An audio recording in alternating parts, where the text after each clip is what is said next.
Chapter 42. Today Han Yushi was instructed by Han Lijing to fill a gourd with the first batch of fruit wine brewed by the Han village and send it to Tang for the young master and young lady to taste. It was not easy to have a chance to enter the city, so naturally Iron Egg went with them. He even put a big grasshopper he caught recently into a bamboo tube and planned to give it to his sister Lan. Ever since Li Zixuan left the Han village, the scene of them escaping from the tiger's mouth in the mountains kept flashing in Han Yushi's mind. She could not forget it. Thinking that she would be able to see the young master today, Han Yushi got up early in the morning to dress up.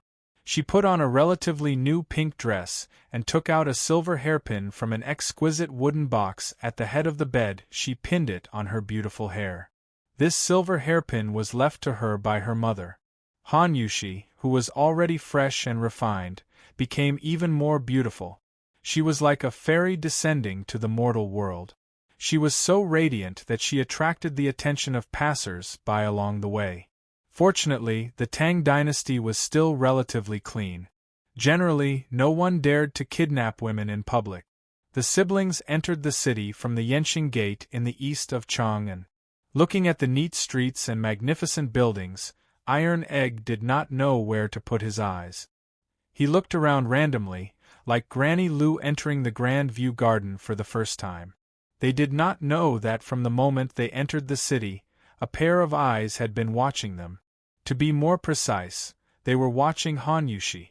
A man with a face full of pockmarks and dressed like a scholar carefully followed behind Han Yushi with two servants. The scholar with a face full of pockmarks stared at Han Yushi's figure from behind and drooled as he looked at her. "Young master, if the old master knows about this when we go back, he will break our legs." The short servant next to him saw his young master's lustful face and knew that his young master did not have good intentions towards the girl. He could not help but persuade him with a bitter face. The pockmarked young master was lustful at this time. How could he listen to him? He said impatiently, "What are you afraid of? Didn't you see that these two came from a village outside the city? Later, when we enter the alley in front, the two of you go up and knock them out. Carry the older one to my house outside the city, and throw the younger one to a random place outside the city to bury them.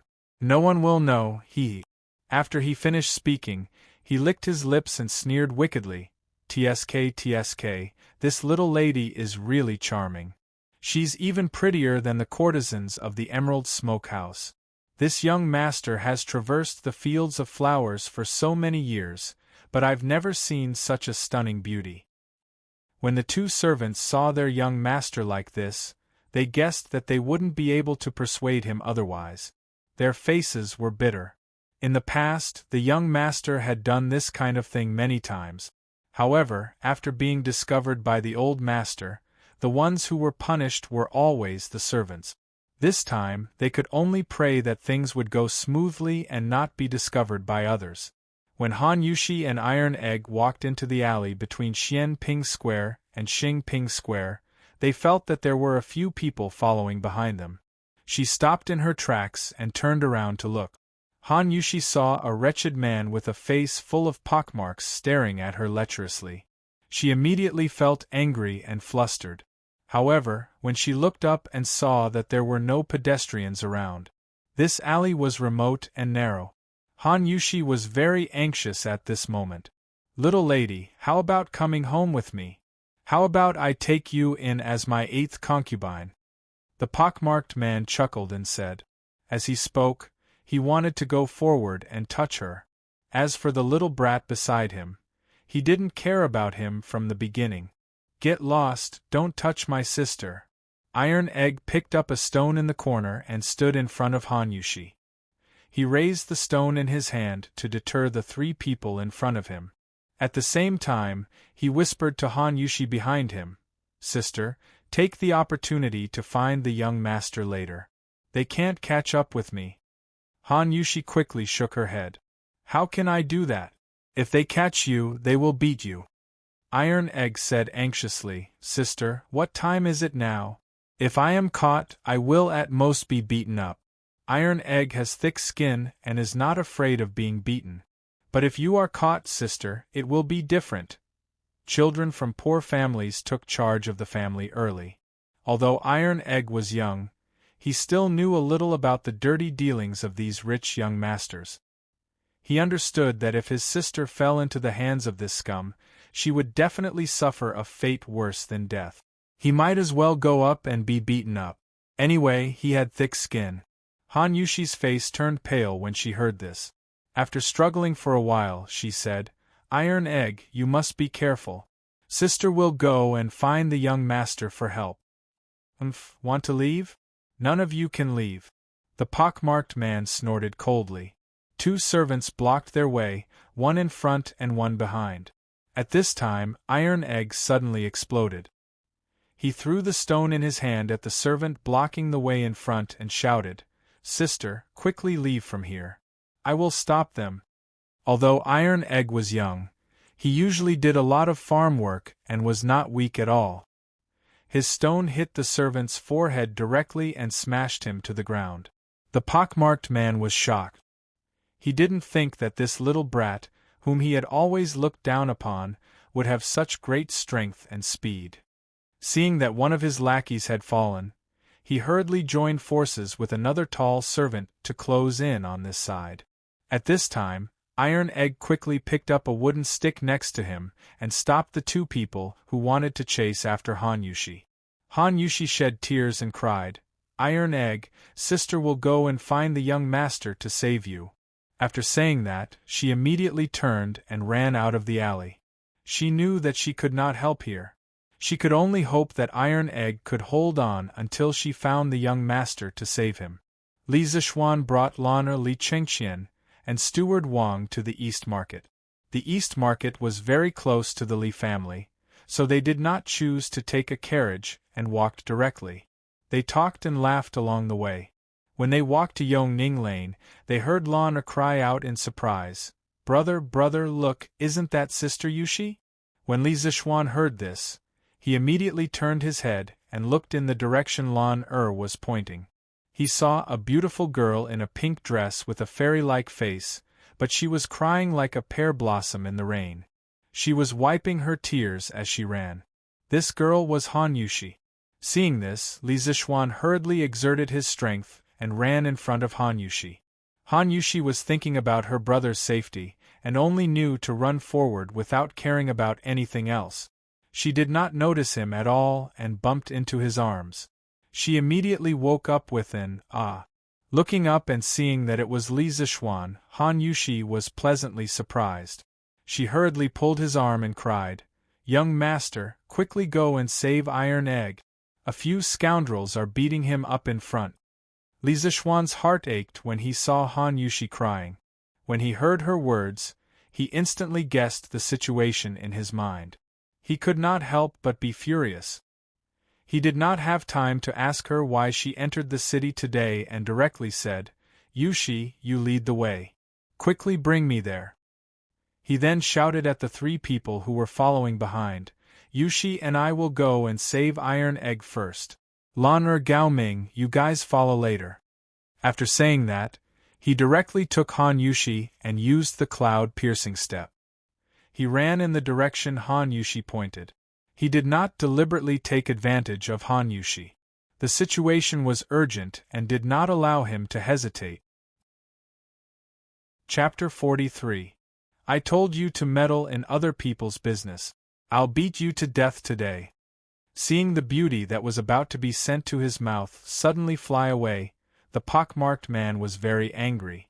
He kicked Iron Egg, who had been knocked to the ground more than 10 times, and cursed as he kicked. Even though Iron Egg's skin was thick, he could not withstand such a fierce kick from an adult man. He was only a child who was not even 7 years old. At first, Iron Egg could still curse at this scumbag. Now, he was vomiting blood from the kick, and was like a pool of mud on the ground. He was already on the verge of death. Previously, he had thought of letting his sister leave first. If he was caught, he would at most be beaten up. He really did not expect this scumbag to be so vicious. He wanted to beat him to death. Even so, Iron Egg did not regret it. Unlike other 7 or 8-year-old children, Iron Egg was sensible early. He knew that if it were not for his sister, he would have died long ago when he was young. Now that his sister was saved, his death was worth it. Iron Egg's eyelids were getting heavier and heavier. When the scumbag kicked him, he could not feel any pain. He really wanted to sleep. Stop! A shocking roar came from the entrance of the alley. It was like a bolt from the blue, shaking the pockmarked man and the servants' eardrums until they were buzzing. The pockmarked man could not help but take 2 steps back in a daze. Iron Egg! Han Yushi ran over with tears in her eyes. Seeing Iron Egg covered in blood from the beating, Han Yushi picked up Iron Egg and called out Iron Egg's name in a low voice. "Oh, little lady, you called for help so quickly? But can this pretty boy really save you? I think, little lady, why don't you marry me obediently and be my concubine? What future do you have with this gigolo? How can he be as handsome as me?" The freckled man was overjoyed when he saw that Han Yushi had returned. He did not care much about the gigolo beside him. He was not even half as handsome as him. Even though Li Zixuan was filled with rage, he was amused by the shameless pockmarked man in front of him. He touched his face doubtfully and looked at the pockmarked man. After confirming that the scum was talking nonsense, he didn't waste any time and directly flew over to punch him in the head. That scumbag was still being narcissistic at the side when he saw a fist coming towards his face. It was too late for him to dodge. Roar! The pockmarked man was sent flying far away with a punch. The 2 servants who hadn't reacted just now hurried over to help their young master up. The scumbag's mouth was full of blood. He angrily pointed at Li Zixuan and said incoherently, "Little rabbit, do you know who this master saw, young master, is? Do you know, who my father is? You 2 filth trash, hurry and tell him." Then he rubbed his face and took a deep breath. The tall servant came forward and said arrogantly, "Boy, you're finished. Our young master is Chao Xiaoyun. Our master is Chao Rui, the county premier of Wanyan County in Chang'an. You dare to hit our young master. You're dead." Li Zixuan snorted and didn't want to talk nonsense with them. He directly went up to fight. Iron Egg was still dying and his injury was unknown. He had to find a doctor quickly. Perhaps Li Zixuan used to be afraid of these officials. After all, he was just a commoner. Commoners didn't fight with officials. But now he had the help of Qing Chumo and Li Chengqian. How could he be afraid of a small county premier? After beating up the 3 people, Li Zixuan kicked the tall servant and said, "Tell your master to come and get him. I want to see what kind of person can give birth to such a scumbag." At this time, Lan and the others had already arrived. When Lan saw Tai Dan lying on the ground covered in blood, her eyes turned red. Although she had only stayed for a little more than a day at the Han Manor, she had already formed a very deep friendship with this little brother she had just met. Lan knelt beside Han Yushi and looked at the miserable Iron Egg. She cried, "Brother Iron Egg, what's wrong with you? Get up, Lan will treat you to some chicken." Tai forced his eyes open and said intermittently, "Sister. Lan, Iron Egg is fine. Iron Egg helped you catch a grasshopper more powerful than Wei Qing. It's over there." After saying that, he pointed to the wall with difficulty. Li Zixuan and Lan looked over there and saw an overturned bamboo tube on the ground. A bigger grasshopper was jumping not far from the tube. Lan didn't have the heart to catch it. She just wanted her brother Iron Egg to get better quickly. At this time, a rooster ran out of a courtyard and flew past everyone. When it saw the grasshopper on the ground, it quickly flapped its wings and pecked at the grasshopper. It ran away like a wisp of smoke. Although Lan felt sorry for the grasshopper, now was obviously not the time to care about it. Li Zixuan saw it and suddenly felt something. It was as if he had suddenly thought of something. Li Chengqian asked, "Brother Zixuan, what happened?" Li Zixuan waved his hand and said, "We'll talk about this later. The most important thing now is to send the Iron Egg to the medical hall. Gao Ming, I know you have guards with you. I'll have to trouble you to ask them to help send the iron egg to the medical hall. Although Li Chengqian was curious about how Li Zishuan knew there were guards behind him, it wasn't appropriate for him to ask. He nodded and shouted into the air, "Wu San, come out." A person scuttled out of the alley and bowed to Li Chengqian. "Your subordinate is here. Send someone to immediately send this child to the Imperial Physician Bureau. Have them treat him with all their might," Li Chengqian ordered. "Yes." Wu San waved behind him, and 2 soldiers immediately came up. They carried the iron egg away, but he stayed behind Li Chengqian. Since he had been discovered by Li Zishuan, he had nothing to hide. Li Zishuan comforted Han Yushi for a while before angrily walking towards Chao Xiaoyun, who was lying on the ground. He had roughly examined the injuries on Iron Egg's body. They were much more serious than the injuries he had suffered at the Han village. He really didn't expect this scum to be so ruthless towards a 6 or 7-year-old child. If he had come a little later, Iron Egg would have really been beaten to death. Li Zishuan was grateful to Iron Egg from the bottom of his heart. He was really a good child. Last time at the Han village, Iron Egg risked his own injuries to protect his sister. This time, he risked his life to protect Han Yushi. Although Han Yushi was Iron Egg's elder sister, and it was natural for Iron Egg to protect her, in Li Zishuan's eyes, Han Yushi should be his woman first, although she wasn't yet, then Iron Egg's elder sister. The 2 times that Iron Egg was beaten and injured were both related to him. Li Zishuan admired this well-behaved child from the bottom of his heart. He planned to keep him by his side after Iron Egg's injuries were healed, teach him some things, and nurture him well. Li Zishuan really wanted to give this ruthless Chao Xiaoyun a good thrashing. Looking at his pockmarked face, Li Zishuan really didn't know where he got the confidence to say that he was handsome. Lan was also very angry at this moment. She had also seen that Iron Egg's younger brother had been beaten very seriously. The little girl ran over to Li Zishuan and angrily pointed at Chao Xiaoyun and said, "Brother, Iron Egg is Lan younger brother. This bad guy just bullied Iron Egg, which is bullying Lan. Bullying Lan is bullying brother. Brother, you must avenge Iron Egg."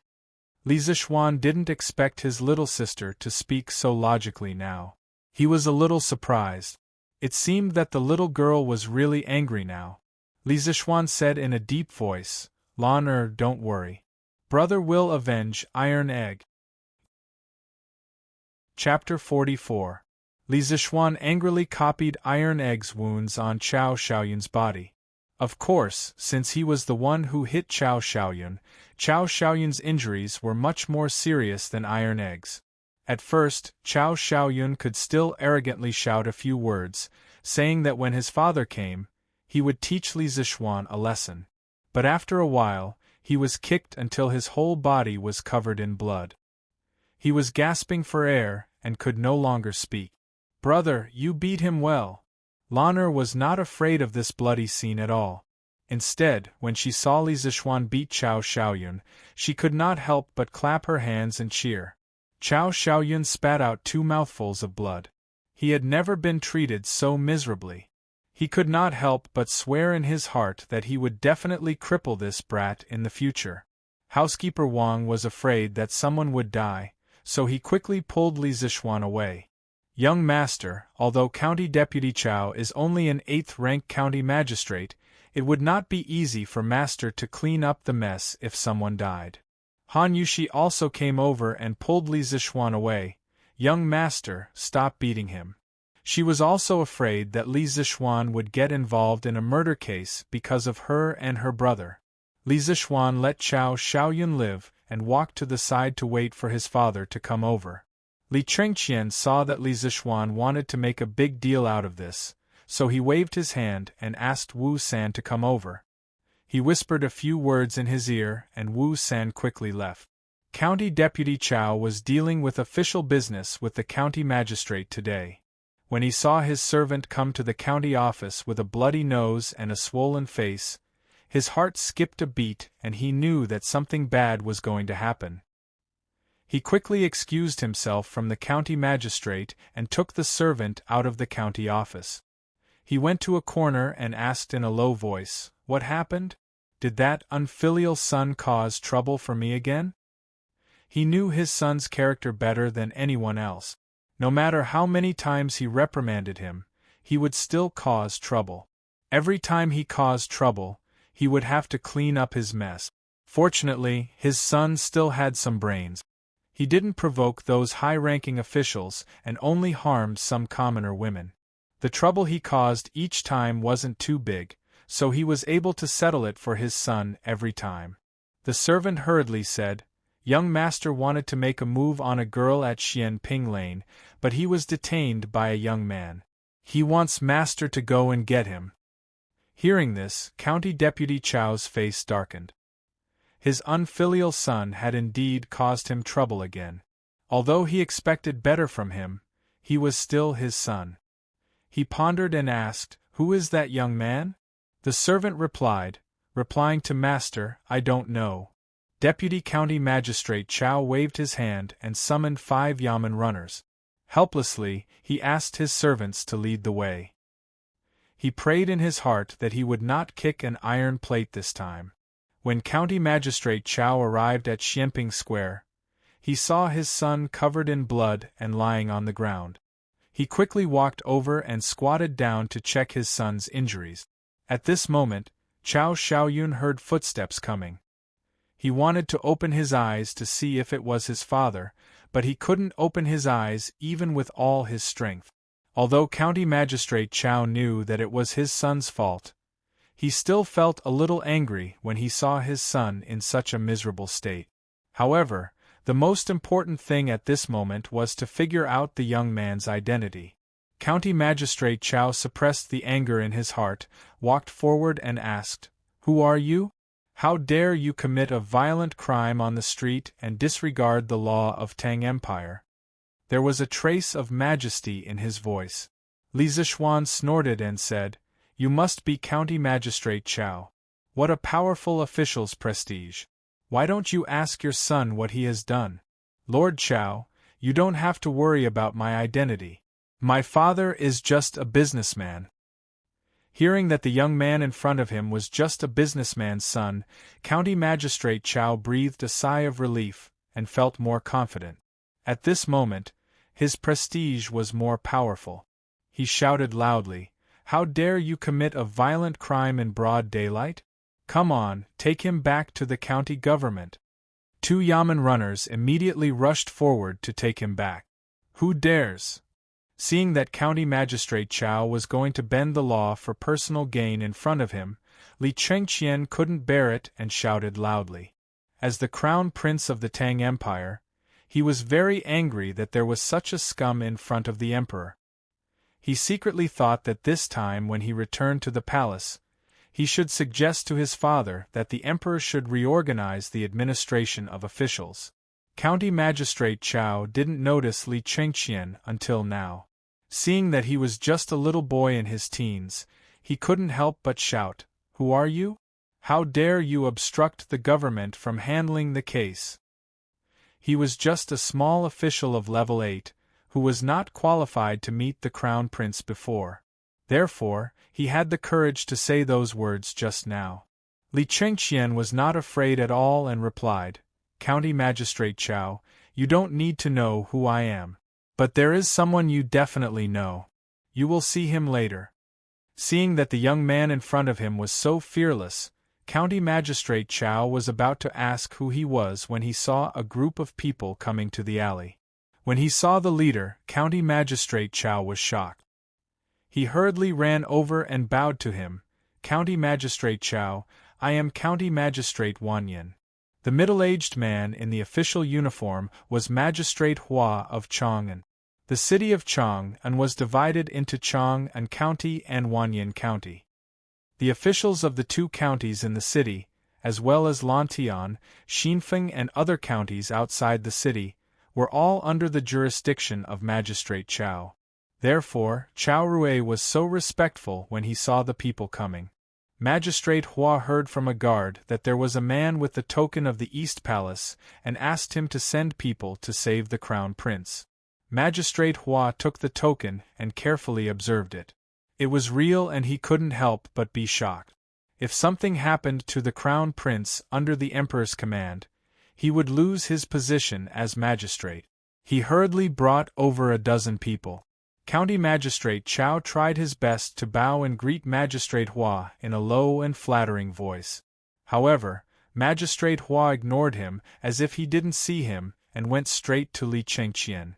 When he was about to bow to him, Li Chengqian waved his hand to stop him and said in a low voice, "Magistrate Hua, the governance of Wanyan County has collapsed.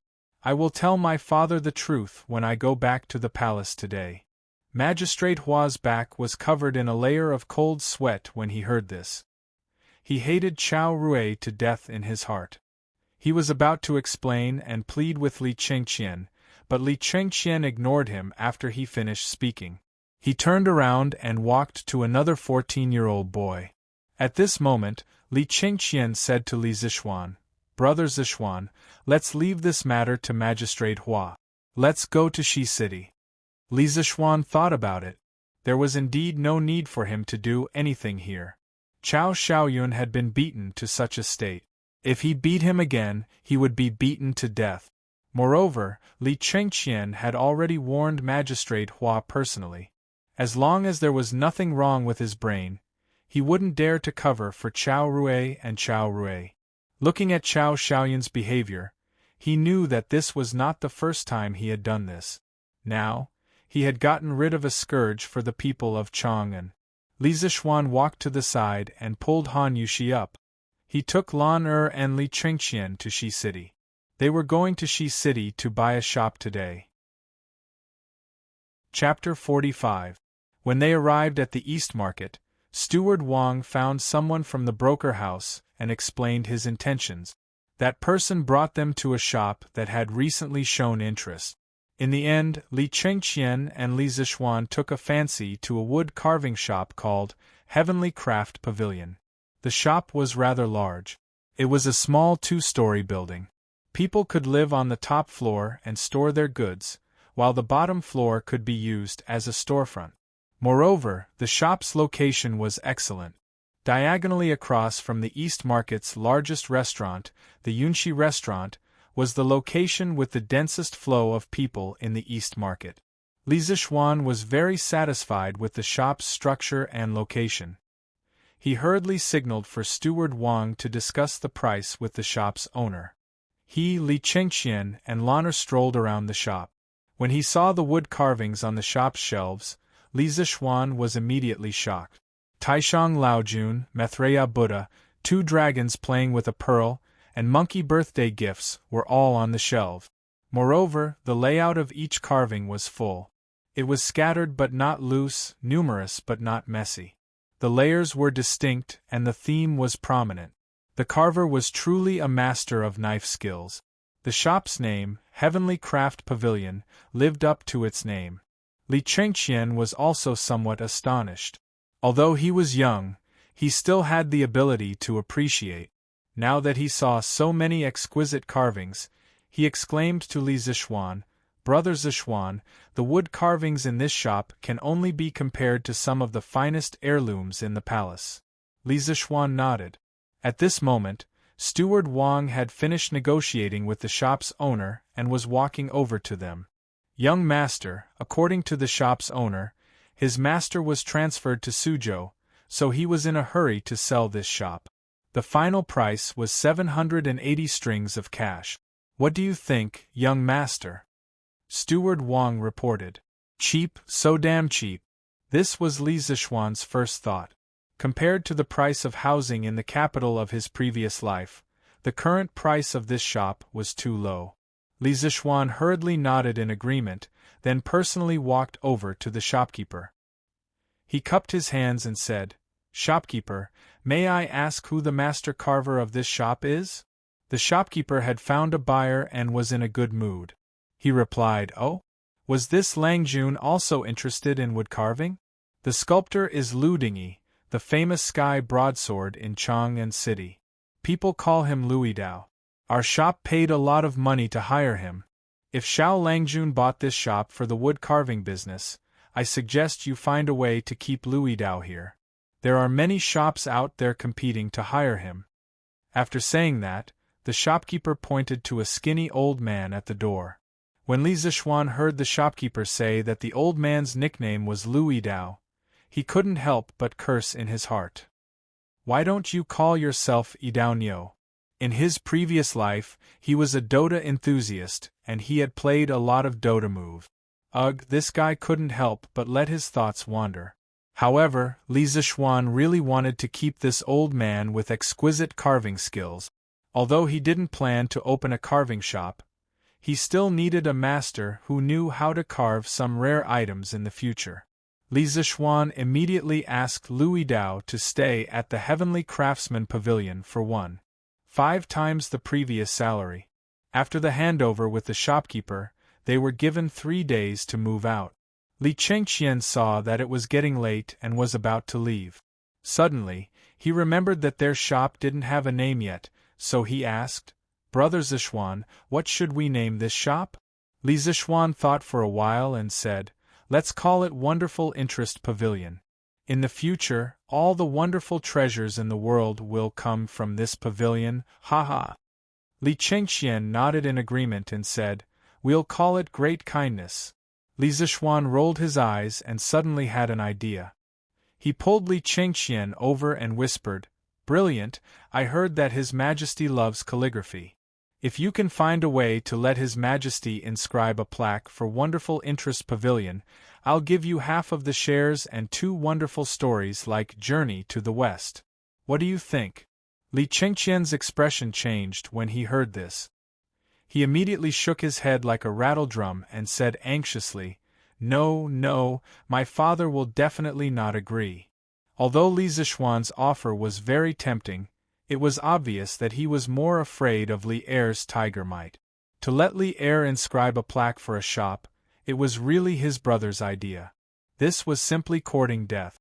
Li Zixuan saw that his refusal was very straightforward and knew that there was no hope.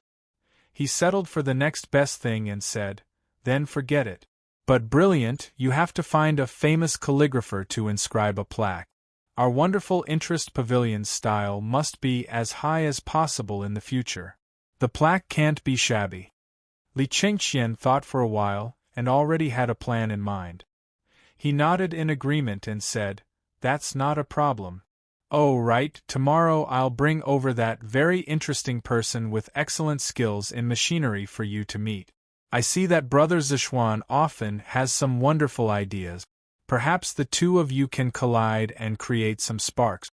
Li Chengqian didn't see any problems with this sentence, but as a modern person, Li Zixuan saw a big problem. He cursed in his heart, "I'm not gay." However, Li Zixuan couldn't explain anything. Instead, he was somewhat interested in the person that Li Chengqian was talking about. He said, "Then I'll wait and see." Then, Li Chengqian bid farewell to him and left with the guards.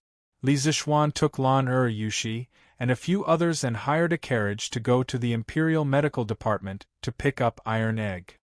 Seeing that Iron Egg was wrapped into a dumpling, Han Yushi's heart ached and she couldn't help but cry. Lan Er's eyes were also red.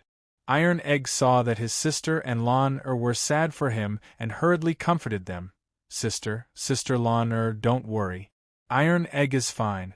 It doesn't hurt anymore." It would have been better if he didn't say anything. As soon as he spoke, Lan immediately cried out. Li Zixuan saw that Iron Egg could already speak and his injuries were bandaged. He wanted to take him home to take care of him.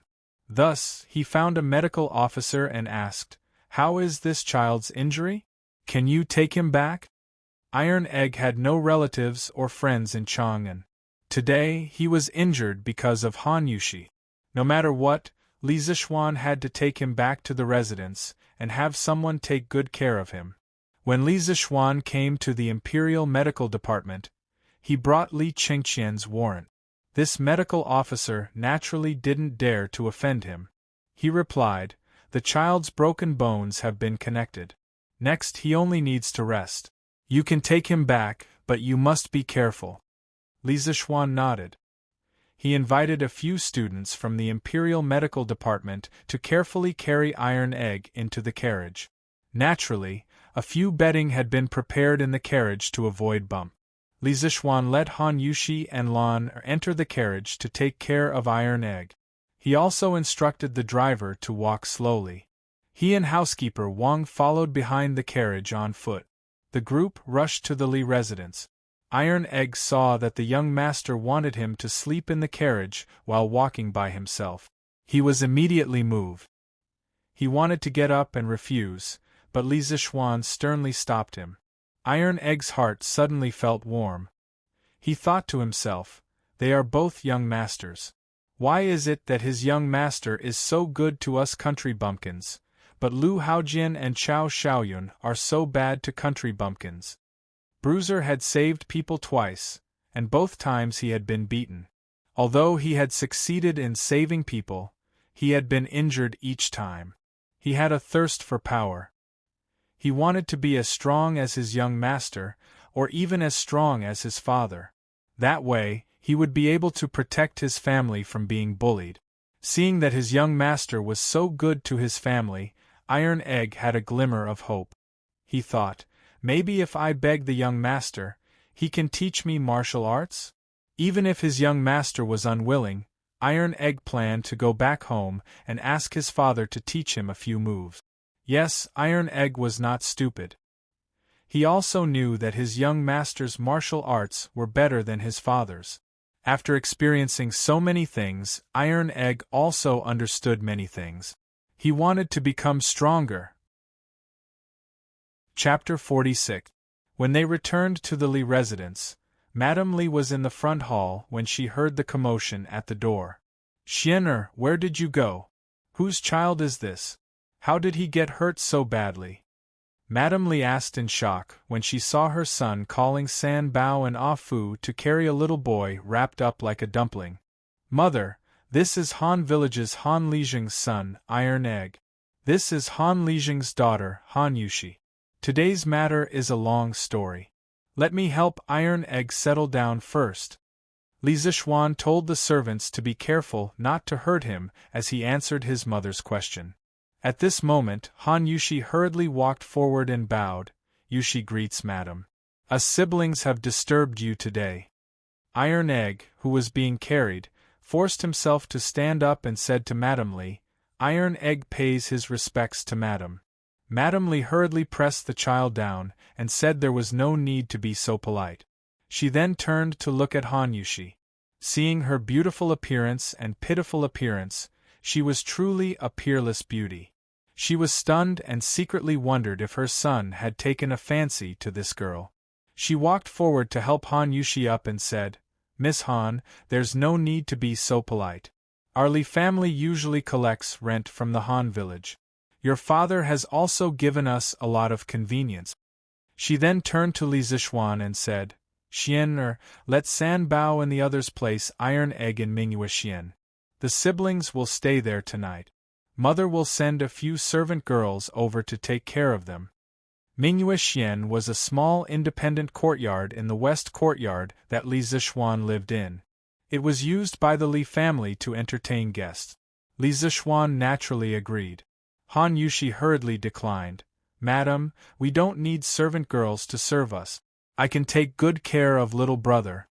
Madame Li smiled and said, You little girl, there's no need to be so polite in our house.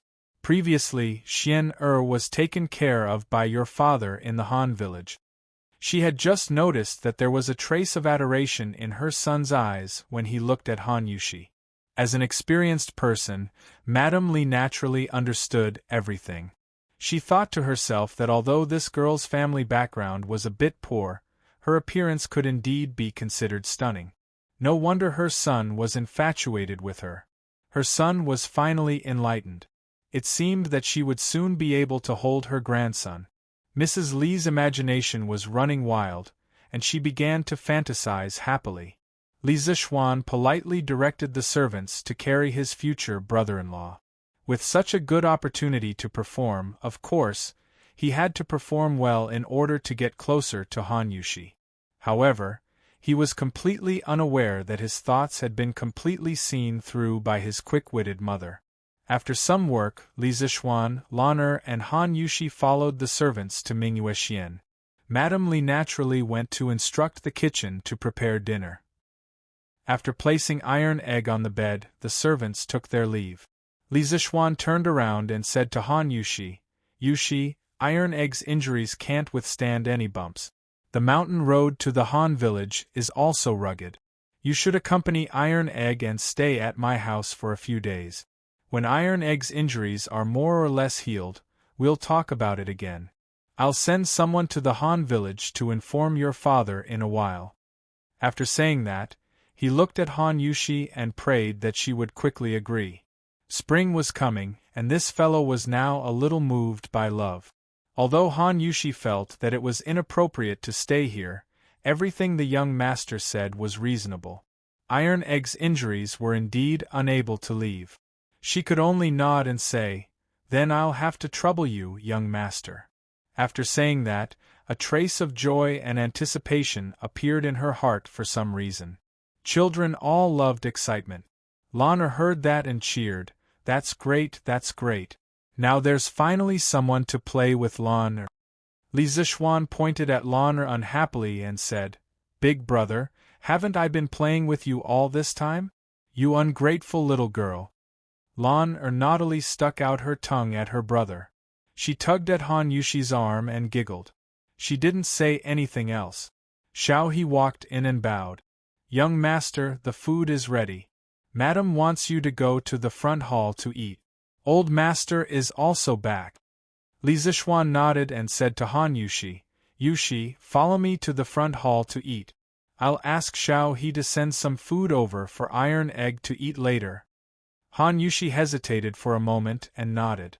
Lan Er mischievously said, "Brother Iron Egg, you have to be good.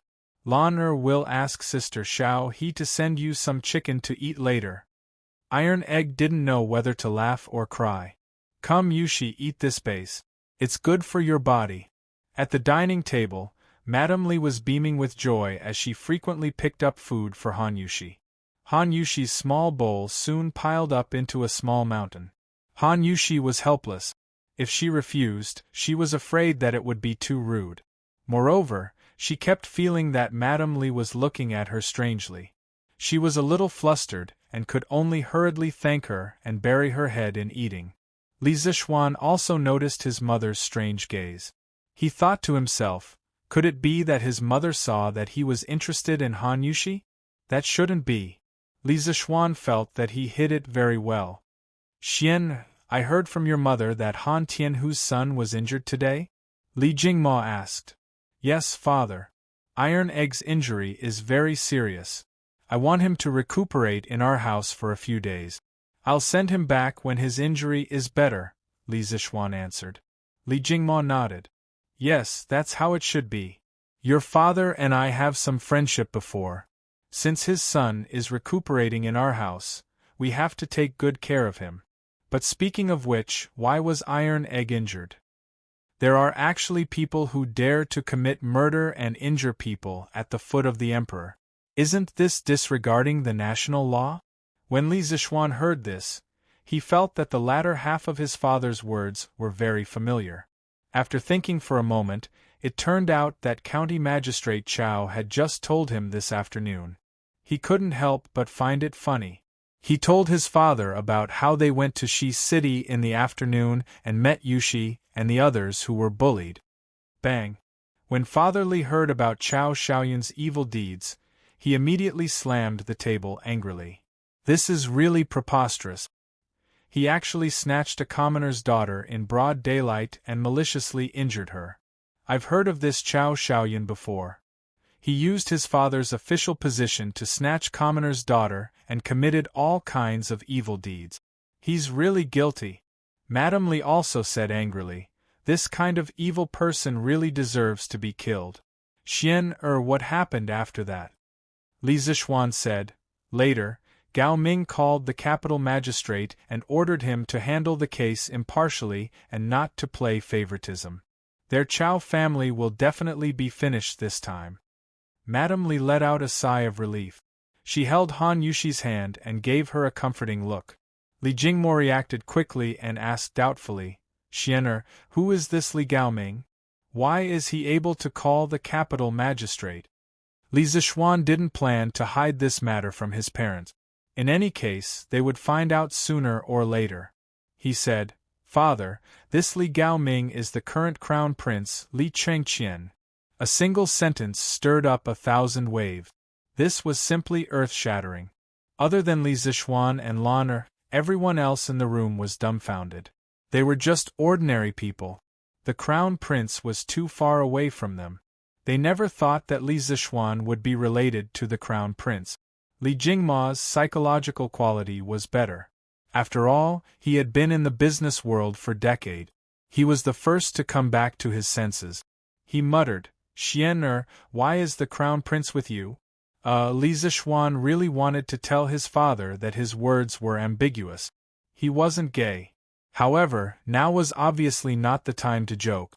Thus, he told his parents about him and Li Chengqian opening strange interest pavilion. When Father Li heard that his son dared to take 70% of the shares, he was so shocked that his mouth fell open. He secretly thought that his son was really a newborn calf that wasn't afraid of a tiger. How bold! Li Jingma planned to talk to his son alone after dinner. He wanted to remind him to pay attention to the etiquette between a ruler and his minister. He didn't want to be too rude and offend the crown prince. When Madame Li heard that her son was opening a shop with the crown prince, she immediately felt that her son was promising. She was very happy. Just like that, the family finished dinner with their own thoughts. Li Jingma stood up and said, Xian'er, come with me to the study. I have something to tell you. After saying that, he directly walked to the study with his hands behind his back. Li Zishuan hurriedly stood up and followed. He also had something to tell his father. Chapter 47. Li Zishuan entered the study and closed the door behind him.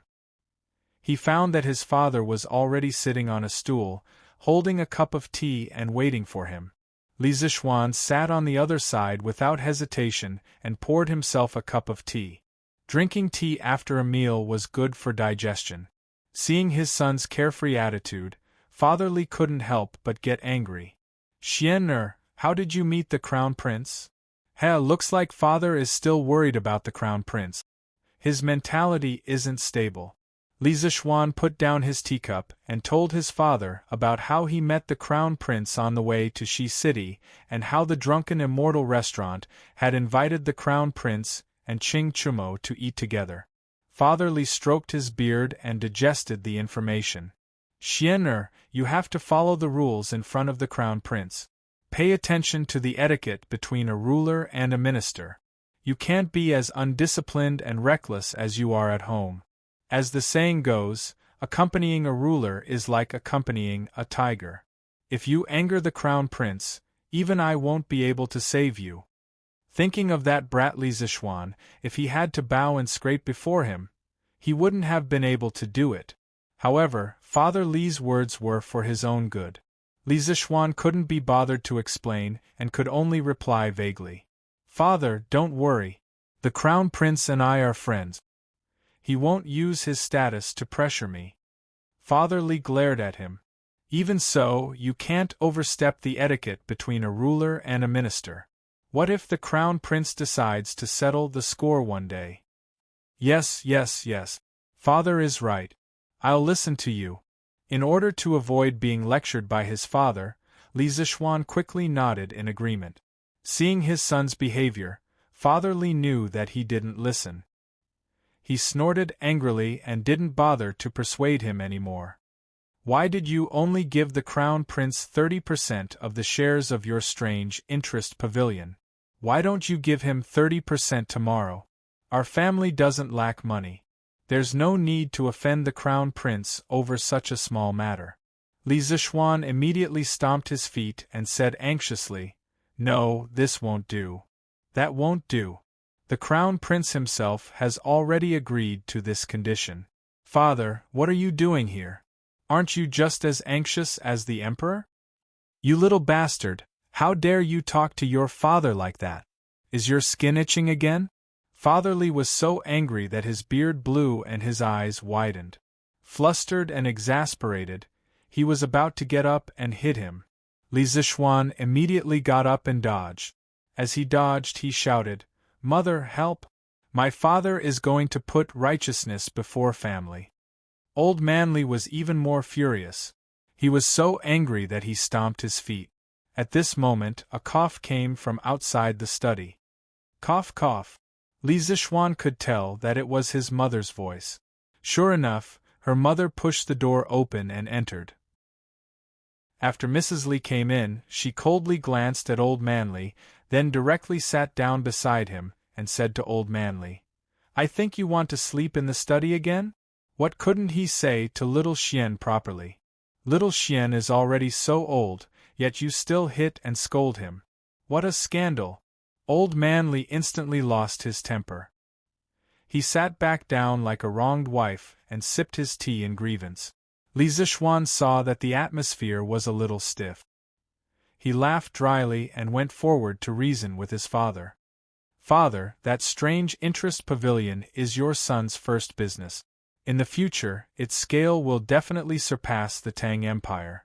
Your son has already given the Crown Prince 30% of the shares. Why can't you see the Crown Prince clearly?" Old Manly obviously felt that his son was bragging. He laughed coldly, indicating that he didn't believe him.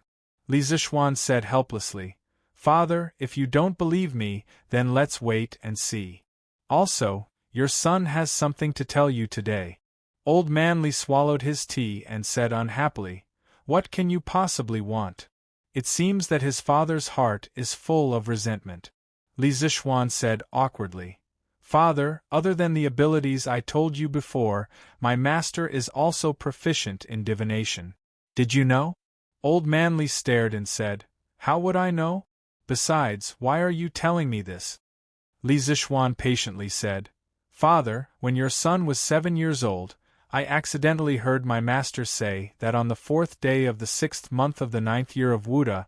Li Zishuan obviously didn't know the exact date. He heard it from Xiao He when he returned home. The Xuanwu Gate would be filled with corpses and blood. At that time, your son didn't know what it meant. After my master passed away and I went down the mountain, I found out what happened on the 9th year of Wuda. Li Zishuan's parents turned pale with fright. They had been living in Chang, and naturally knew what happened on the 4th day of the 6th month last year. The location of the incident happened to be the Xuanwu Gate.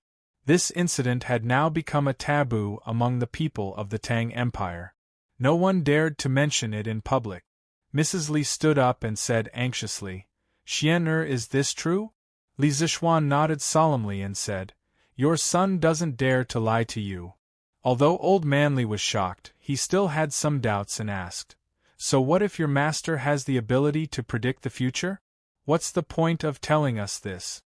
Li Zishuan stood up and said slowly with his hands behind his back, "After I went down the mountain and found out that my master's prophecy came true, I was even more worried because my master left another prophecy before he died."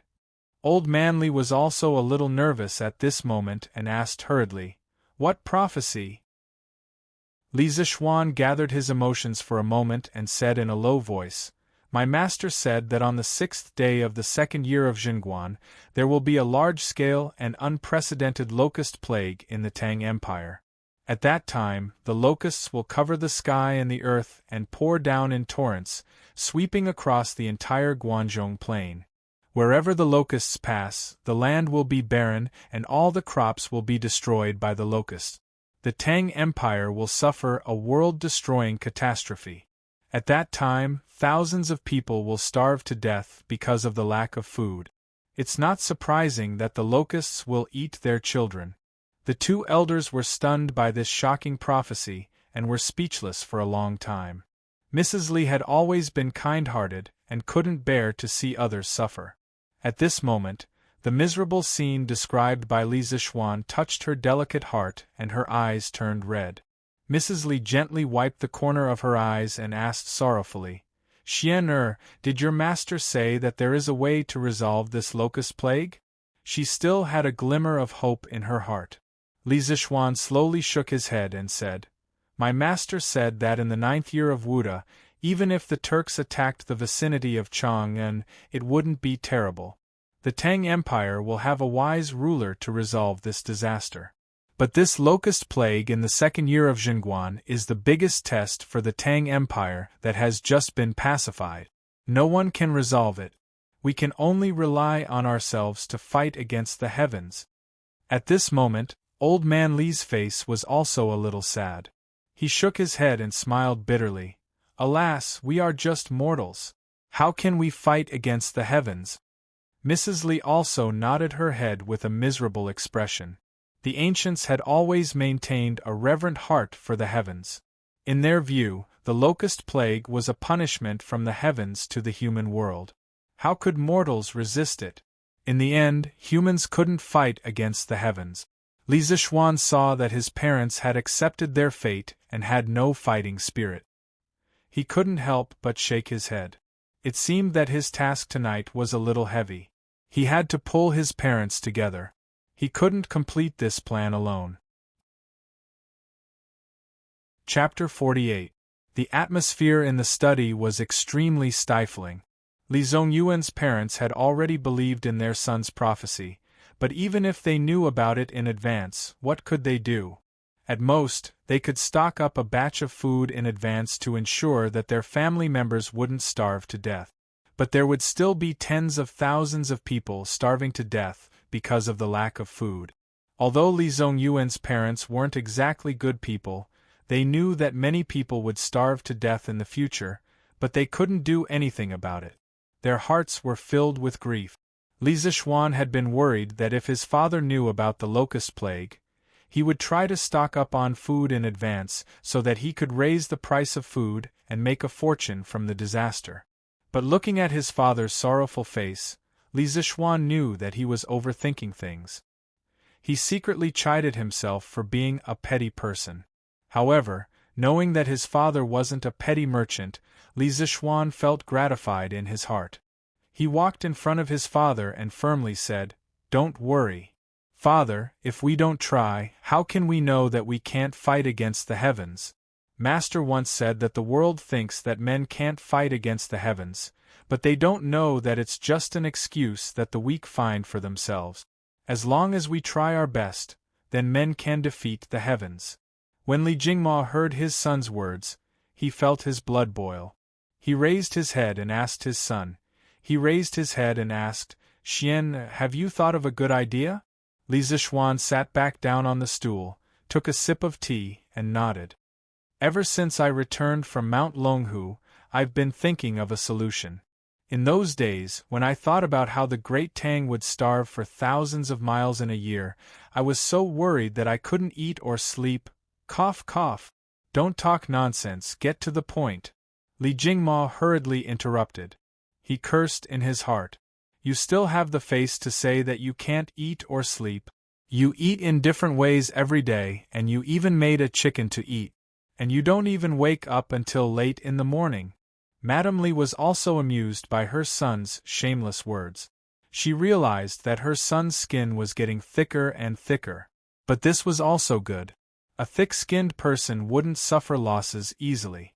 In Madame Li's eyes, her son was good. Seeing that his parents' expressions were not as dejected as before, Li Zishuan knew that his goal had been achieved. So he stopped fooling around and seriously said, Today, I thought of a method that can eliminate the locusts to a large extent. At the very least, it can ensure that the grain in our family's farmstead will not be harmed. Li Zishuan saw a rooster snatch away a grasshopper brought by Iron Egg today, so he came up with a plan. In this era without chemical pesticides, Li Zishuan could only think of using biological control to deal with locusts. The overwhelming number of locusts was obviously not something that could be caught by hand. They could only breed animals that could hunt locusts. The power of biological control was not to be underestimated. Li Zishuan read a technical post in his previous life.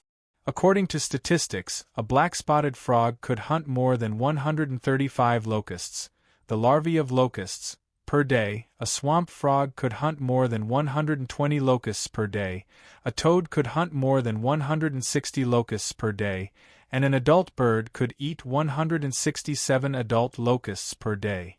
Imagine if tens of millions of white birds could be brought in now. When the locusts outbreak next year, just these tens of millions of white birds could eat all the locusts in the Tang Empire overnight.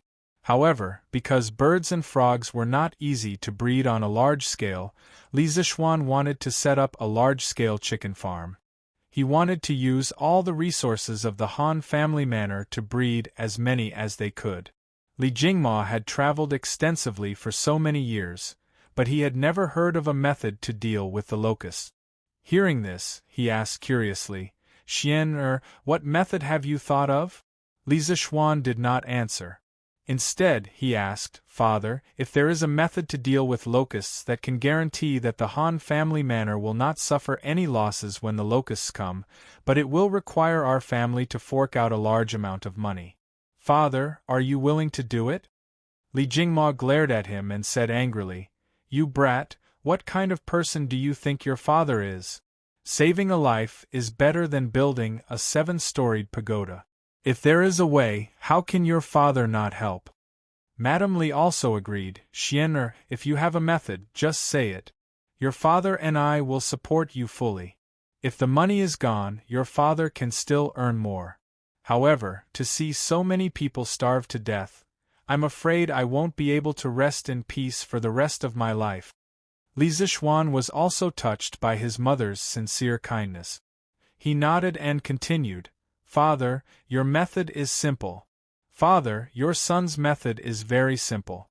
Our family will be responsible for providing the Han family village with chicken seedlings. Let all the villagers help us raise chickens. Based on the number of chickens raised by each villager, we will reduce their rent by 10% to 30%. When the locusts come next year and the chickens have grown up, we can have the farmers herd the chickens into the fields and let the chickens eat all the locusts. This way, not only will the crops be protected, the chickens will also grow faster. When the locusts are over, we can sell the chickens or supply them directly to the Drunken Immortal restaurant. In this way, we won't lose money and can even help the farmers." Li Jingma listened to his son's plan while thinking in his heart. When his son finished, he realized that his son's plan was logical. He had considered all the problems and couldn't help but feel gratified. However, he still had a question in his heart. He asked, "Xian, your idea is quite thorough. It may not be impossible. However, with just these chickens, can we really eat all the locusts in the Han family manor?" Li Zixuan smiled confidently. "Father, don't underestimate the chickens. Father, don't underestimate the ability of chickens. I once read a book that said that an adult chicken can eat up to 300 locusts a day. By then, I estimate that 20 chickens can almost guarantee that there will be no locusts in 1 mu of land. As long as the plan goes smoothly, we can fight against the heavens. Moreover, the chickens fed with locusts will grow faster and their meat will be incomparably delicious. After the locusts are over, if we supply the chickens to the Drunken Immortal restaurant, we can definitely raise the price." Although Li Jingma didn't know which book would record such a boring matter, seeing his son's solemn vow, he nodded thoughtfully. Madame Li then asked, "Xian, if we herd the chickens into the fields, what will happen if they eat the crops?" Li Zixuan smiled. "Mother, with so many locusts in the fields, the chickens definitely won't have the appetite to eat the crops." Madame Li was enlightened. Li Zixuan saw that his parents were more or less convinced and asked his father, "Father, how much money can we spare at this stage?" Li Jingma thought for a moment, then said, "Give me 3 days, and I can probably spare 300,000 strings of cash for you." When Li Zixuan heard this, he was shocked. He knew that his father was rich, but he didn't expect him to be so rich that he could spare 300,000 strings of cash in just 3 days.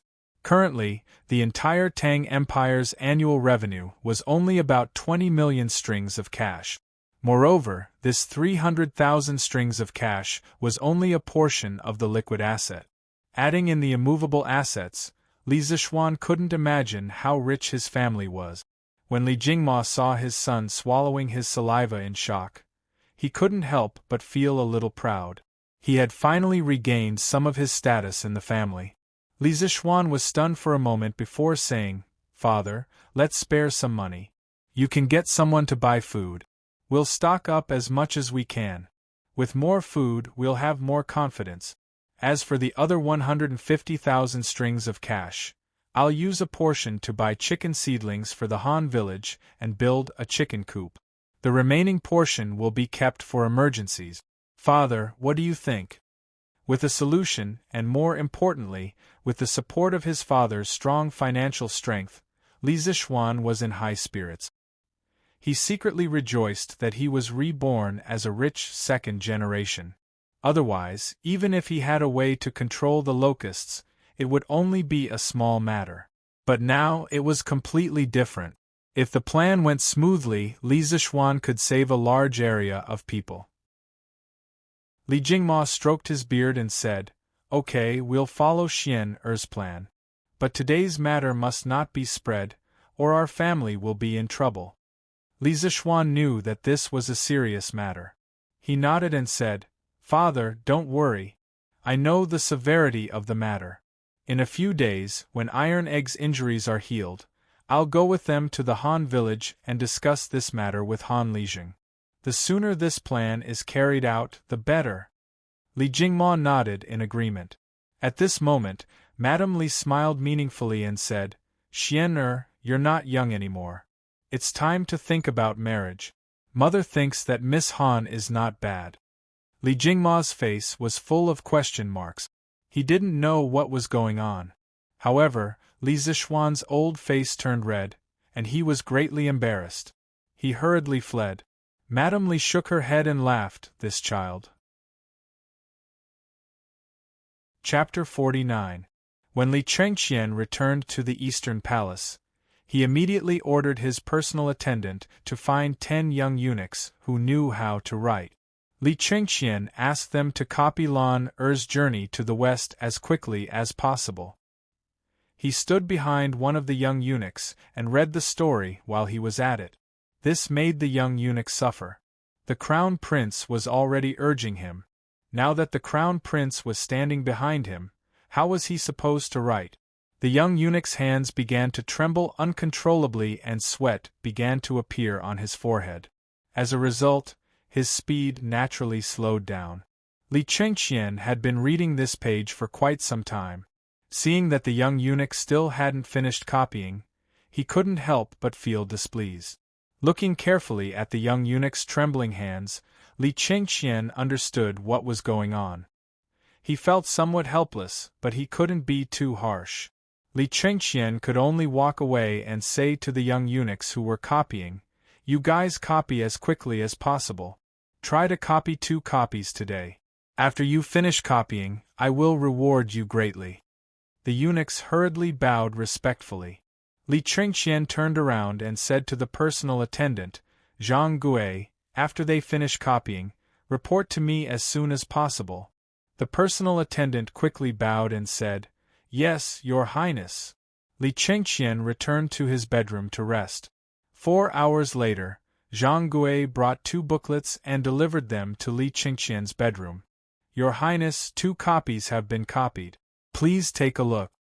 Li Chengqian quickly walked forward and took one of the booklet. He sat on the bed and impatiently flipped it open while saying to Zhang Gui, "Good. Not bad. Those who copy will be rewarded. Zhang Gui, have someone deliver the remaining booklet in your hands to Changle Palace." "Yes." Zhang Gui cupped his hands and left. Only then did Li Chengqian wholeheartedly immerse himself in the bizarre journey to the west. The moon hung in the sky. Changle Palace. "Big Sister Yen Er, why are you here at Changle Palace at this time?" Below Changle Palace, a young palace maid dressed in purple saw an acquaintance and quickly went forward to ask. The tall palace maid stepped forward and replied with a smile, "Younger sister Lier, Attendant Zhang sent me to deliver a book to Her Royal Highness. He said that His Royal Highness the Crown Prince sent it over. But Her Highness has already gone to bed." Lier raised her head and looked at the attic where the lights had already been turned off, and said with difficulty. Yen also looked up and hesitated. His Royal Highness didn't say that he had to personally deliver it to Her Royal Highness. "Why don't you help me put this book in Her Royal Highness's bedroom? After Her Royal Highness wakes up tomorrow, you can inform Her Royal Highness?" Lier tilted her head and thought for a moment. This was indeed a solution. She nodded and agreed. "All right then. Big sister Yen, give me the book." Lier took journey to the west and entered the palace. Worried that she would wake up the princess, she could only put it on the table in the main hall on the first floor. Anyway, she wasn't worried that someone would take it away. The next morning, Changle Palace. When Lier saw a little fatty wearing a python robe walking over, she hurriedly went up to greet him. "This servant greets Your Highness Duke of Wei." The little fatty nodded. "Where's Changle?" This little fatty was the second son of the current Emperor and Empress Zhongsun, Duke of Wei, Li Tai. He was only 9 years old this year, but at a young age, he was brimming with talent and was peerlessly intelligent. He was fond of literature and had collected tens of thousands of books.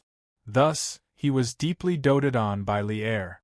Of course, smart people were all somewhat arrogant.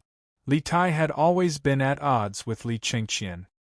He looked down on this older brother of his, thinking that Li Chengqian only became the crown prince because he was born a year earlier than him. In terms of talent, Li Tai was confident that he could completely surpass that older brother of his. A few days ago, Li Tai heard from his subordinates that Li Chengqian brought Changle out to relax and even brought back a type of delicacy for Imperial Father. As a result, Imperial Father was greatly pleased and praised Li Chengqian for his filial piety and for the harmony between the siblings. Li Tai was somewhat unhappy. He knew that type of delicacy. It was called nibbled chicken. Later on, he also ate it, and he ate a lot. Every day, he had the imperial bodyguards line up to buy it for him to eat. It was indeed delicious, but he felt that Imperial Father shouldn't give the credit to his older brother. This nibbled chicken wasn't invented by the Crown Prince. Therefore, Li Tai also came to Changle Palace today to show concern for this younger sister of his. He wanted to see if she wanted to go out to relax and he could accompany her. Firstly, although Li Tai didn't get along with Li Chengqian, he had always been on good terms with Changle. He was also concerned about his younger sister's health. Secondly, if Changle wanted to go out to relax, he could also legitimately follow her out. When he returned, he might even receive Imperial Father's praise and say that they siblings were harmonious. It was killing 2 birds with 1 stone. At this moment, Lier bowed and replied, "Your Highness, the princess hasn't woken up yet." Li Tai was a little disappointed. It seemed that he had come early. He casually said, "Oh, then this prince will sit in the front hall for a while and wait for Changle to wake up." After saying that, he directly entered the main hall. Lier hurriedly went in to serve tea. Li Tai sat on the bench and glanced at a small booklet on the table. On it was written "Journey to the West." He couldn't help but feel curious. He thought to himself, what kind of book is this? This prince has read a lot of books, but he has never seen it before. He immediately took the booklet and flipped through it. Lier wanted to stop him, but she didn't dare. This Prince of Wei's temper had always been bad. She thought to herself she could only wait for the princess to come and ask Prince of Wei to return the money. Presumably, Prince of Wei wouldn't go back on his word. Li Tai was attracted by the first page. As he read further, more novel things appeared. Things like a monkey that jumped out from a rock, Patriarch Bodhi, Somersault Cloud, 72 transformations, and Uproar in Heaven. He had never heard of these novel and strange things before. However, these plots were so hot-blooded and so attractive. Li Tai's mind couldn't help but become more and more immersed in that exciting story. After a while, there was a sound of a table and chair colliding from above. Li Tai was startled awake. Lear also reacted and hurriedly said, "It seems that the princess has woken up. Your Highness, Prince of Wei, this servant will take her leave first. This servant needs to serve the princess and put on her clothes." Li Tai waved his hand and Lear hurriedly went upstairs. At this moment, Li Tai saw that he was the only one left in the room. He looked at the book, Journey to the West, and his eyes flashed with extreme reluctance. After pausing for a while, a trace of hesitation and struggle flashed in his eyes. In the end, when he saw that there wasn't much time left and that Changle would come down in a while, Li Tai gritted his teeth, and a trace of determination finally flashed in his eyes. He looked around like a little thief and confirmed that he was the only one in the front hall. Then, he stuffed Journey to the West into his long sleeves at lightning speed. He didn't care about the astonished eyes of the two little palace maids standing at the door and directly ran away. In the attic, "Princess, Prince of Wei is already waiting for you downstairs," Lear reported while combing Changle's hair. "Oh? Brother Qinke came to look for me? Lear, hurry up. Don't let Brother Qinke wait for too long." When Changle heard that Li Tai came to look for her, a trace of happiness flashed across her delicate little face. Lear hurriedly sped up and said, "Princess, the Crown Prince sent someone to deliver a book last night. When I saw that Princess had already gone to bed, I put the book in the front hall." Changle's eyes lit up when she heard this. She was overjoyed and said, "That's great. It must be the Journey to the West that Brother Crown Prince heard yesterday. Brother Crown Prince is really careful. He copied it into a book and sent it over. Lear, hurry up. I have to go down and take a look." After a quarter of an hour, Changle Palace's main hall. "Lear, where is Brother Qinke?" Changle looked at the empty front hall and asked doubtfully. Lear also looked confused. She looked around and said doubtfully, "He was still here just now." At this time, a little palace maid came in and carefully reported to Changle, "Princess, I saw Prince of Wei a quarter of an hour ago. He seemed to have something urgent and left in a hurry." Changle was even more confused. She didn't know what was wrong with her brother so early in the morning.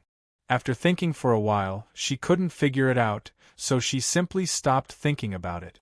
She asked again, "Lear, didn't you say that Brother Crown Prince sent a book? Where is the book?"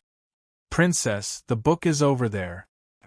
Lear pointed at the table, but found that there was nothing on it. She couldn't help but be stunned. Then, she was terrified. She quickly knelt down and said, "Princess, please forgive me. I really didn't lie. That book was on the table all this time. Prince of Wei just came down and looked through it." Changle thought for a while and finally reacted. She couldn't help but be flustered and exasperated. She stomped her feet and said angrily, "Stinky Qinke, let's see how Changle will deal with you in the future." After saying that, she quickly walked out. She was going to the East Palace.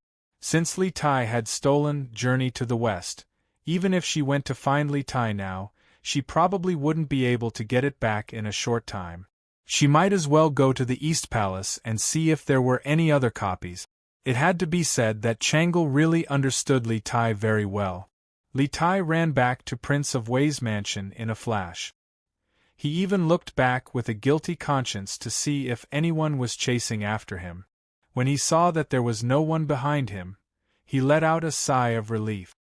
He instructed the imperial bodyguards at the gate, "Except for my imperial father's summons, if anyone else comes, just say that I am not here. Do you understand?" Although the two imperial bodyguards felt strange, they didn't dare to ask in detail. They quickly bowed and answered. Li Tai then hurriedly returned to his bedroom and carefully took out the small book. Then, he couldn't wait to start reading again. His mind slowly entered the bizarre world of Journey to the West. Chapter 50. Last night, the more Li Chengqian read Journey to the West, the more he read, the more excited he became. It wasn't until the third quarter of the morning that he began to feel sleepy. Unable to endure, he could only reluctantly put down the book and fall into a deep sleep. If Li Zixuan knew that Li Chengqian had not finished Journey to the West, after reading for so long, he would definitely despise him deeply. The vernacular version of Journey to the West only had 39 chapters and no more than 100,000 words. Compared to Li Zixuan's previous life's speed of reading a novel of 3 to 4 million words in 3 days, it was simply too slow. When Chang'e arrived, Li Chengqian was still sleeping soundly. In the past, this kind of situation was not common. As the heir to the throne, laziness would be impeached. Moreover, as the crown prince, he had to pay respects to the empress every morning. This servant pays respects to your imperial highness. Seeing Princess Chang'e leisurely walk over, Yen-er promptly stepped forward to pay her respects. Nodding her head, Chang'e asked, where is big brother crown prince? Her voice was as clear and melodious as an oriole's, as if waking up the entire garden. Hesitantly, Yen-er replied, reporting to the princess, the crown prince has not yet woken up, Chang'e wrinkled her beautiful brows, somewhat incredulous. She said, quickly wake big brother crown prince up. In a moment we still have to pay respects to imperial mother. Finished speaking, she entered the palace. Hearing this, Yen-er promptly went to the crown prince's sleeping quarters and woke him up. A short moment later, Li Chengqian walked out, yawning with 2 dark circles under his eyes. Ha, Chang'e came so early. Seeing Chang'e sitting there, Li Chengqian casually greeted her. Rolling her eyes, Chang'e angrily said, Big brother crown prince, why did you wake up so late today? Don't you know what time it is? We still have to pay respects to imperial mother. Hearing this, Li Chengqian's drowsiness immediately dissipated. Yen-er, quickly, help me wash up. On the palace road, brother and sister hurriedly made their way to the inner court. Seeing Li Chengqian lose his self-control today, Chang'e curiously asked, Big brother crown prince, what's wrong with you today? You look listless. Li Chengqian said embarrassedly, I was reading Journey to the West last night and forgot the time. Hearing Journey to the West, Chang'e remembered the purpose of going to the Eastern Palace in the morning. She said angrily, Brother Crown Prince, the Journey to the West that you gave me last night was secretly taken away by Brother Qingke this morning. Humph, Brother Qingke is too much. She wrinkled her nose. Li Chengqian was stunned. His younger brother had always considered himself a modest gentleman. How could he do such a tasteless thing? But seeing that his younger sister was a little unhappy, he coaxed her. Don't be angry, Chang'e. After I gave you a book yesterday, I asked Zhang Guiling to copy a few more. They should have finished copying by now. After we pay our respects to Mother, you can follow me back to the Eastern Palace to get them. Hearing this, Chang'e was overjoyed. She secretly thought that Brother Crown Prince was so considerate. That's great. Thank you, Brother Crown Prince. After paying her respects to Empress Zhangsun, Chang'e impatiently pulled Li Chengqian to the Eastern Palace. Just now, Chang'e had not made any complaints about Li Tai in front of her imperial mother. She only believed that Li Tai was playing around with her and was not truly angry. It was not worthwhile to tell her imperial mother and have Li Tai be criticized. It had to be said that Princess Chang'e's heart was extremely good. Li Chengqian could only call for Zhang Gui and have him fetch another copy of Journey to the West for Chang'e. Chang'e took the book and fondled it admiringly. If it were not for the fact that this was not the right place, she would have immediately flipped it open to read the story. Li Chengqian understood his younger sister's feelings. He said, Chang'e, quickly go back and read. Today, I still have to make a trip out of the palace to return the original copy of Journey to the West to Lan. While I'm at it, I'll bring an interesting person to Li Zixuan. Chang'e curiously asked, Who is it? Li Chengxian kept her in suspense. Someone who is like Li Zixuan, always having some strange and wonderful ideas. Oh, that's right. Yesterday I saw a very interesting toy at the Li estate. It's called a skateboard. It's very suitable for you, Changle. I also plan to open a shop with Li Zixuan that will specialize in selling these strange and bizarre items. Hearing this, Changle became even more interested. Hearing Crown Prince say this, Changle is also interested. If Crown Prince brother does not have enough money, Changle can lend some of her private savings to Crown Prince brother. Li Chengxian thought it over. The daily expenses of the Eastern Palace were quite large. To take out 200 strings of coins at once and have to scrape them together was truly troublesome. He said, Changle, why don't you take out 100 strings of coins? I'll give you 10% of the shares. What do you think? Changle was very excited to have the opportunity to open a shop. Okay. Tomorrow I'll have someone send the money over. It's a pity that I still have to attend the palace ceremony today. Otherwise, I would be able to leave the palace with Crown Prince brother and take a look at that shop. Li Chengxian comforted her. There's no rush. When the shop officially opens, you can come with me. Prince Wei's residence. Li Tai had not gone out ever since he returned in the morning. He even forgot to greet Zhang Sun. This little fatty was lying on the bed, reading Journey to the West with great interest while muttering to himself. Sigh, this monkey is really too heaven-defying. He even dares to bully the Jade Emperor. This is really King satisfying. Wow, this golden hoop incantation is really powerful. This monkey won't dare to be impudent in the future. This golden cudgel is really magical. It can be big or small. I'll ask the Imperial Works supervisor if he can make one for me. This Zhubeiji is really funny. I can't take it anymore. Haha. Sigh, why is this damned monk so stupid? This old woman is obviously a transformation of the white bone spirit. How can he not see it? If I were Sun Wukong, I would definitely beat this damned monk to death with a single blow. I'm so angry. Huff, huff. The maids outside the bedchamber could not help but look at each other in dismay when they heard Prince Wei's angry curses and laughter. They thought to themselves, could it be that Prince Wei had lost his mind? Li Tai was quick-witted. His reading speed was much faster than Li Chengxian's. He finished reading Journey to the West in one morning. Sigh, it's finished so quickly? Which damned person wrote this? It's so short. He could have written another 100 or so chapters. Li Tai said angrily as he flipped through the book and realized that it was gone. He angrily threw the book to the ground. However, even though he threw the book away, he could not help but recall the story he had just read. Li Tai hesitated for a while before picking up the book. He muttered, "This story is really interesting. Let me see who wrote this book. I'll get him to write a story for me later." He saw a person's name on the cover of the book. Li Zixuan? I've never heard of him. However, this person is quite talented to be able to come up with such an interesting story. However, the writing style is immature. Why does it look like it was written by a child? It's such a good story, but the writing is so lousy. It's a disgrace to the educated. Li Tai was still thinking about how talented the person who could come up with such an interesting story was.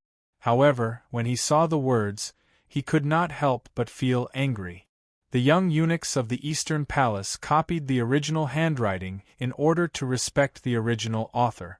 At this moment, the words that Li Tai saw were naturally immature. In the eyes of a prince like him, who had a small accomplishment in calligraphy, these words were like dog scratches. They were not worthy of such an interesting story. Thinking about it this way, although the person who wrote this story had a strange idea, it was only a little clever. It could not be compared to this prince's talent.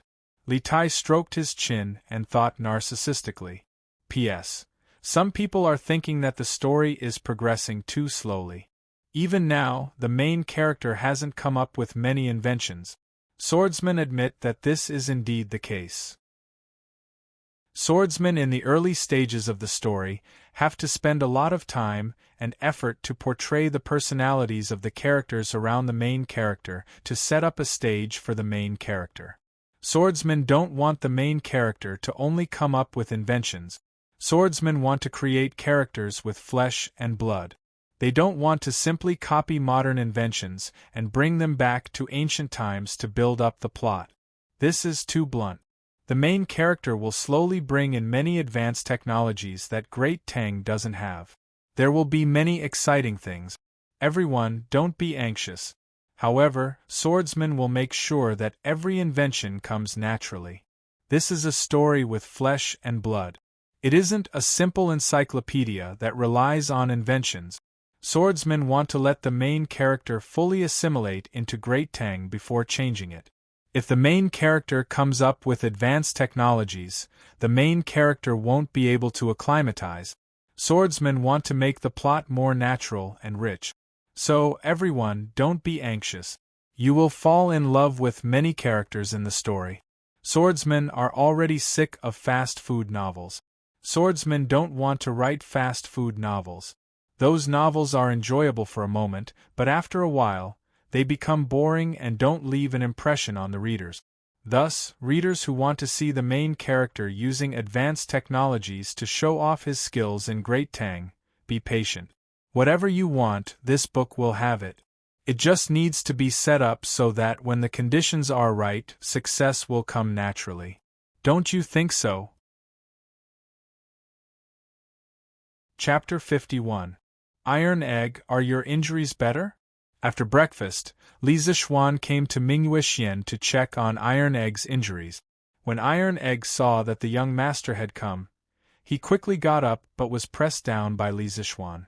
He could only continue to lie down and said, "Young master, Iron Egg's injuries are almost healed. He should be able to get out of bed tomorrow." Li Zixuan nodded and said, "That's good. Pay more attention to rest. Tell Xiao He what you want to eat." Thank you, young master," Iron Egg said gratefully. Li Zixuan saw that there was nothing he could do here, so he nodded and turned to leave.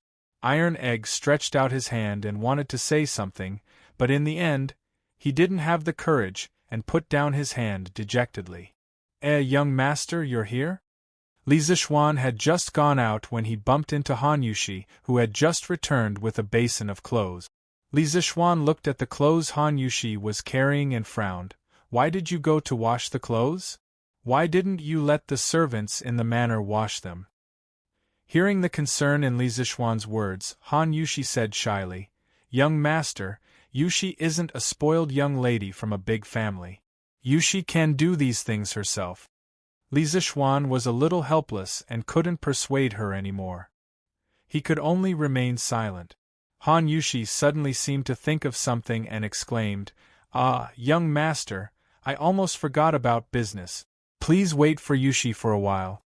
After saying that, she hurriedly ran into the room, leaving behind a confused Li Zixuan. After a while, Han Yushi came out with a wine gourd. Li Zixuan looked at it and found it familiar. After thinking carefully, it seemed that when Yushi ran over to ask for help yesterday, she was carrying it. He couldn't help but be a little puzzled. "Young master, Iron Egg and I entered the city this time mainly to bring some of the first batch of fruit wine for you to try.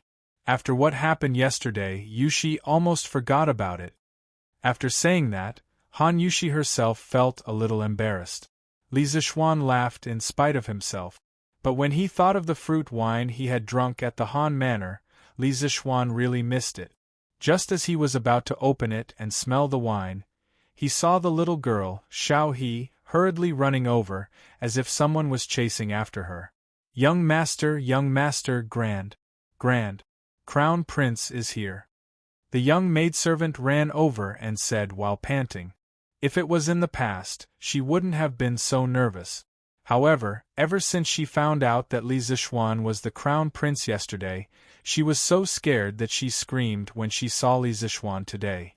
She quickly ran over to find Li Zixuan. This made Li Chengqian very gloomy.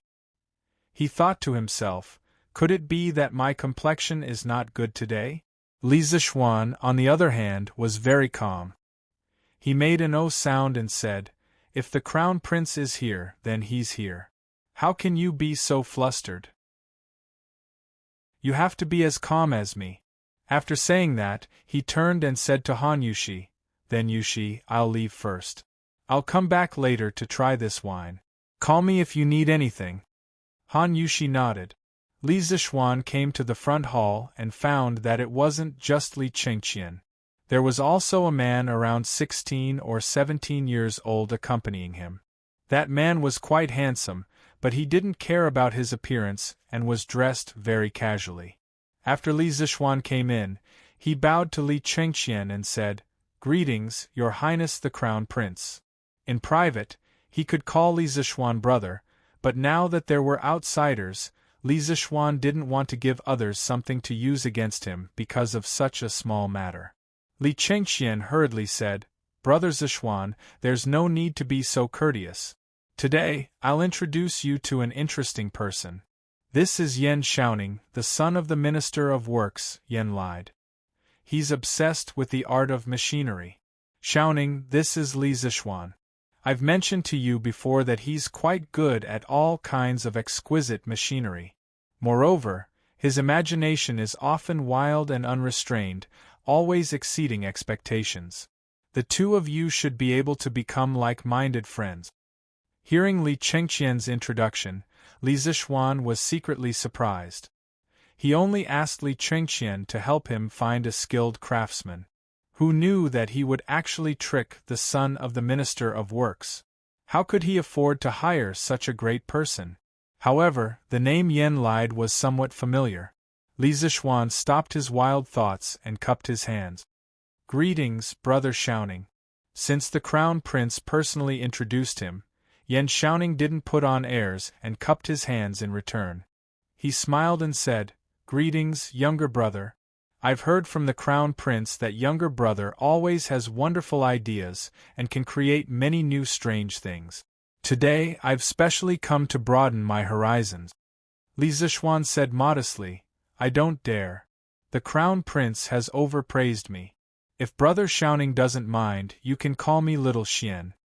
Li Chengqian was a bit impatient when he saw the two of them dawdling. He stepped forward and patted their shoulders. He smiled and said, "All right, stop pretending. We'll all be good friends in the future, so there's no need to be so polite." "Ha." The three of them laughed. Yan Xiaoning's disguise was torn off by Li Zishuan and his true face was revealed. He didn't continue to be polite with Li Zishuan and went straight to the point. "Little Xian, I've heard from the Crown Prince that you've made a scooter. It's quite interesting. Can you show it to me?" Li Zishuan wasn't used to the way he spoke just now. Seeing Yan Xiaoning immediately change his style, he was quite happy. He said, "No problem. Since Brother Xiaoning wants to see it, then follow me. Lan should be in the west courtyard at this time." Other than sleeping in the backyard, this little girl would usually stay at Li Zishuan's place. Li Zishuan brought the two of them to his courtyard. As expected, he saw Lan riding a scooter in the west courtyard with Xiao Shi looking after her. Li Zishuan waved his hand and shouted, "Lan come over quickly." Lan heard her brother's call and quickly turned her head. She rode the scooter and ran over like a gust of wind. Xiao Shi also ran over behind her.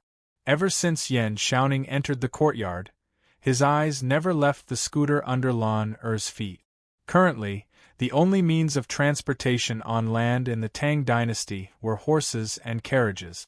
It was the first time Yan Xiaoning saw such a light and fast scooter. He couldn't help but be captivated by it. "Greetings to the Crown Prince." Xiao Shi quickly bowed when she came over. She also knew Li Chengqian's true identity yesterday. Li Chengqian waved his hand and said, "No need to be so polite." Other people were afraid of Li Chengqian, but Lan wasn't. She was still young and didn't know how terrifying imperial power was. The little girl put the scooter aside and came to Li Chengqian's side. She said, "Big brother Gaoming, did you bring Lan's journey to the west?" Li Chengqian smiled bitterly. This little girl wanted to return something to him the moment they met, but luckily he brought it over today. He passed the booklet in his hand to her and smiled. I brought it. To thank Lan Big Brother Gaoming also brought a gift for Lan. As he spoke, he took out a palm-sized jade white lion from his sleeve. Wah, so cute. Thank you, Big Brother Gaoming. Lan won't ask Big Brother Gaoming for the previous request. Lan snatched the jade white lion and cheered. Li Chengqian was overjoyed. He didn't expect to get such a pleasant surprise by giving a jade white lion. No one wanted to owe someone a favor all the time, not to mention that he was the empire's heir. Every action of his was important. Li Chengqian secretly thought that this jade white lion was really worth it. Li Zishuan secretly shook his head. This little girl really picked up sesame seeds and threw away watermelons. Obviously, a promise from Li Chengqian was much more precious than this little toy. However, this was his little sister's own choice. Li Zishuan didn't want to interfere. Lan come and greet your big brother Xiaoning. He's here to make something fun for you today. Li Zishuan saw that after talking for so long, he actually forgot that Yan Xiaoning was at the side. He quickly said. When Lan heard this, her eyes instantly lit up. Other than eating, a child's hobby was nothing more than playing. Lan went forward and said obediently, Lan greets big brother Xiaoning. Cough cough. Hello little sister Lan. Hearing someone call him, Yan Xiaoning quickly shifted his gaze from the scooter. At this time, Lan mischievously shook the jade white lion in her hand and blinked her eyes. She meant, where's the greeting gift? Yan Xiaoning was dumbfounded. His mind wasn't here just now, so he didn't know what was going on. This was like a child asking for a red packet from an adult during Chinese New Year. Li Zishuan didn't know whether to laugh or cry. He scolded, Lan don't be rude. Chapter 52. Little Xian, can you lend me your scooter to take a look? The few of them had just sat down on the stone bench in the west courtyard. They hadn't even exchanged greetings for a while, when Yan Xiaoning couldn't help but ask impatiently. Yan Xiaoning seemed to be an impatient person. Li Zishuan found it funny and said, No problem, Brother Xiaoning, you can take a look if you want. Hearing this, Yan Xiaoning hurriedly placed the scooter on the stone table. Then, he came over and observed it carefully. From time to time, Yan Xiaoning would flip the scooter around while sighing. In less than 15 minutes, Yan Xiaoning had thoroughly studied the structure of the scooter. He put down the scooter, looked at Li Zishuan, and said, Li Zishuan. Little Xian, although the structure of this scooter is simple, its creativity is really surprising. Why didn't I think of such a simple and convenient thing before? I really can't figure it out. Yan Xiaoning hit his head in annoyance after he said that. Li Zishuan smiled and said, Brother Xiaoning, you don't have to be annoyed. Actually, think about it carefully. The structures of many things that we use in life are generally not complicated. For example, the structure of a carriage is also very simple. But why didn't anyone think of making a carriage hundreds of years ago? In the end, it's a person's creative thinking problem. My master once told me that there's nothing that can't be done. Because sometimes creativity is far more valuable than technology. If your thinking isn't broad enough, you'll never be able to create valuable new things. Yan Xiaoning was enlightened. He clapped his hands and laughed. Yes, that's what I meant. I've encountered many similar problems before. It's obviously very simple, but I just can't think of it. Little Xian, you've hit the nail on the head. Li Chengqian also nodded thoughtfully at the side. Li Zishuan said modestly, Brother Xiaoning, you're just a bystander. Many times, if you jump out of the picture and change your thinking, you can often get unexpected results. Yan Xiaoning nodded in agreement. He looked at the scooter and said, But little Xian, your scooter has a lot of imperfections. For example, the wheels will probably be very jerky when you turn them. Also, the handle at the front of your scooter can only be used as a handrail. It can't control the direction of the scooter. Li Zishuan nodded. He thought to himself that this brother was indeed from an engineering family. He really understood the mechanical structure. He could see the flaws of this simple scooter at a glance. Well, Brother Xiaoning is right. When I made this scooter, it was just a casual move to coax my little sister. This scooter can indeed continue to be improved. Oh? So little Xian, you already have an improvement plan? Yan Xiaoning was very curious. He could see the problem with the scooter, but it didn't mean that he had a solution now. I do have some ideas.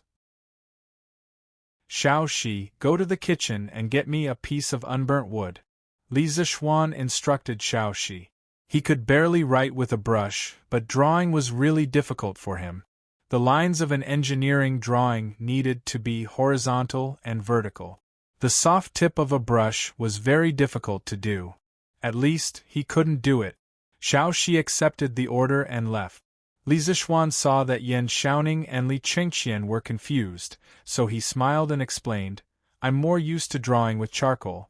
I want to draw a drawing for Brother Xiaoning so that it'll be easier to explain. The two of them nodded. After a while, Xiao Shi walked over with a burnt wood stick. After Li Zishuan took it, he pulled out his sword and swung it a few times. Everyone only saw a blur in front of their eyes. They saw that Li Zishuan had a thin and long wooden stick in his hand. It was even sharp at the bottom. It was also Li Zishuan's first time using the wind-chasing sword to sharpen a pencil. When he saw that the result was pretty good, he couldn't help but exclaim in his heart that his control over his strength had become more skillful. Good swordsmanship. I didn't expect little Xian to know swordsmanship. Yan Xiaoning praised. The Tang people valued martial arts, and the children of high officials and nobles loved to carry swords. Although Yan Xiaoning's swordsmanship wasn't high, he still had a good eye. He didn't expect that this new friend of his not only had a unique idea in terms of machinery, but also seemed to be quite skilled in swordsmanship. Yan Xiaoning was now more and more interested in Li Zishuan. Li Zishuan didn't reply. He directly spread out a piece of paper on the stone table and started to draw.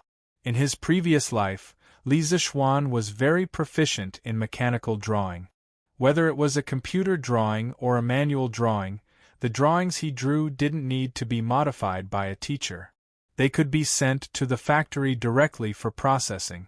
In his previous life, Li Zishuan's college organized an internship at the FAW headquarters. Their task was to go to the workshop and draw the key parts of the cars they saw in the workshop. They also had to mark the dimensions. At that time, due to the limited conditions in the workshop, they couldn't even use a ruler.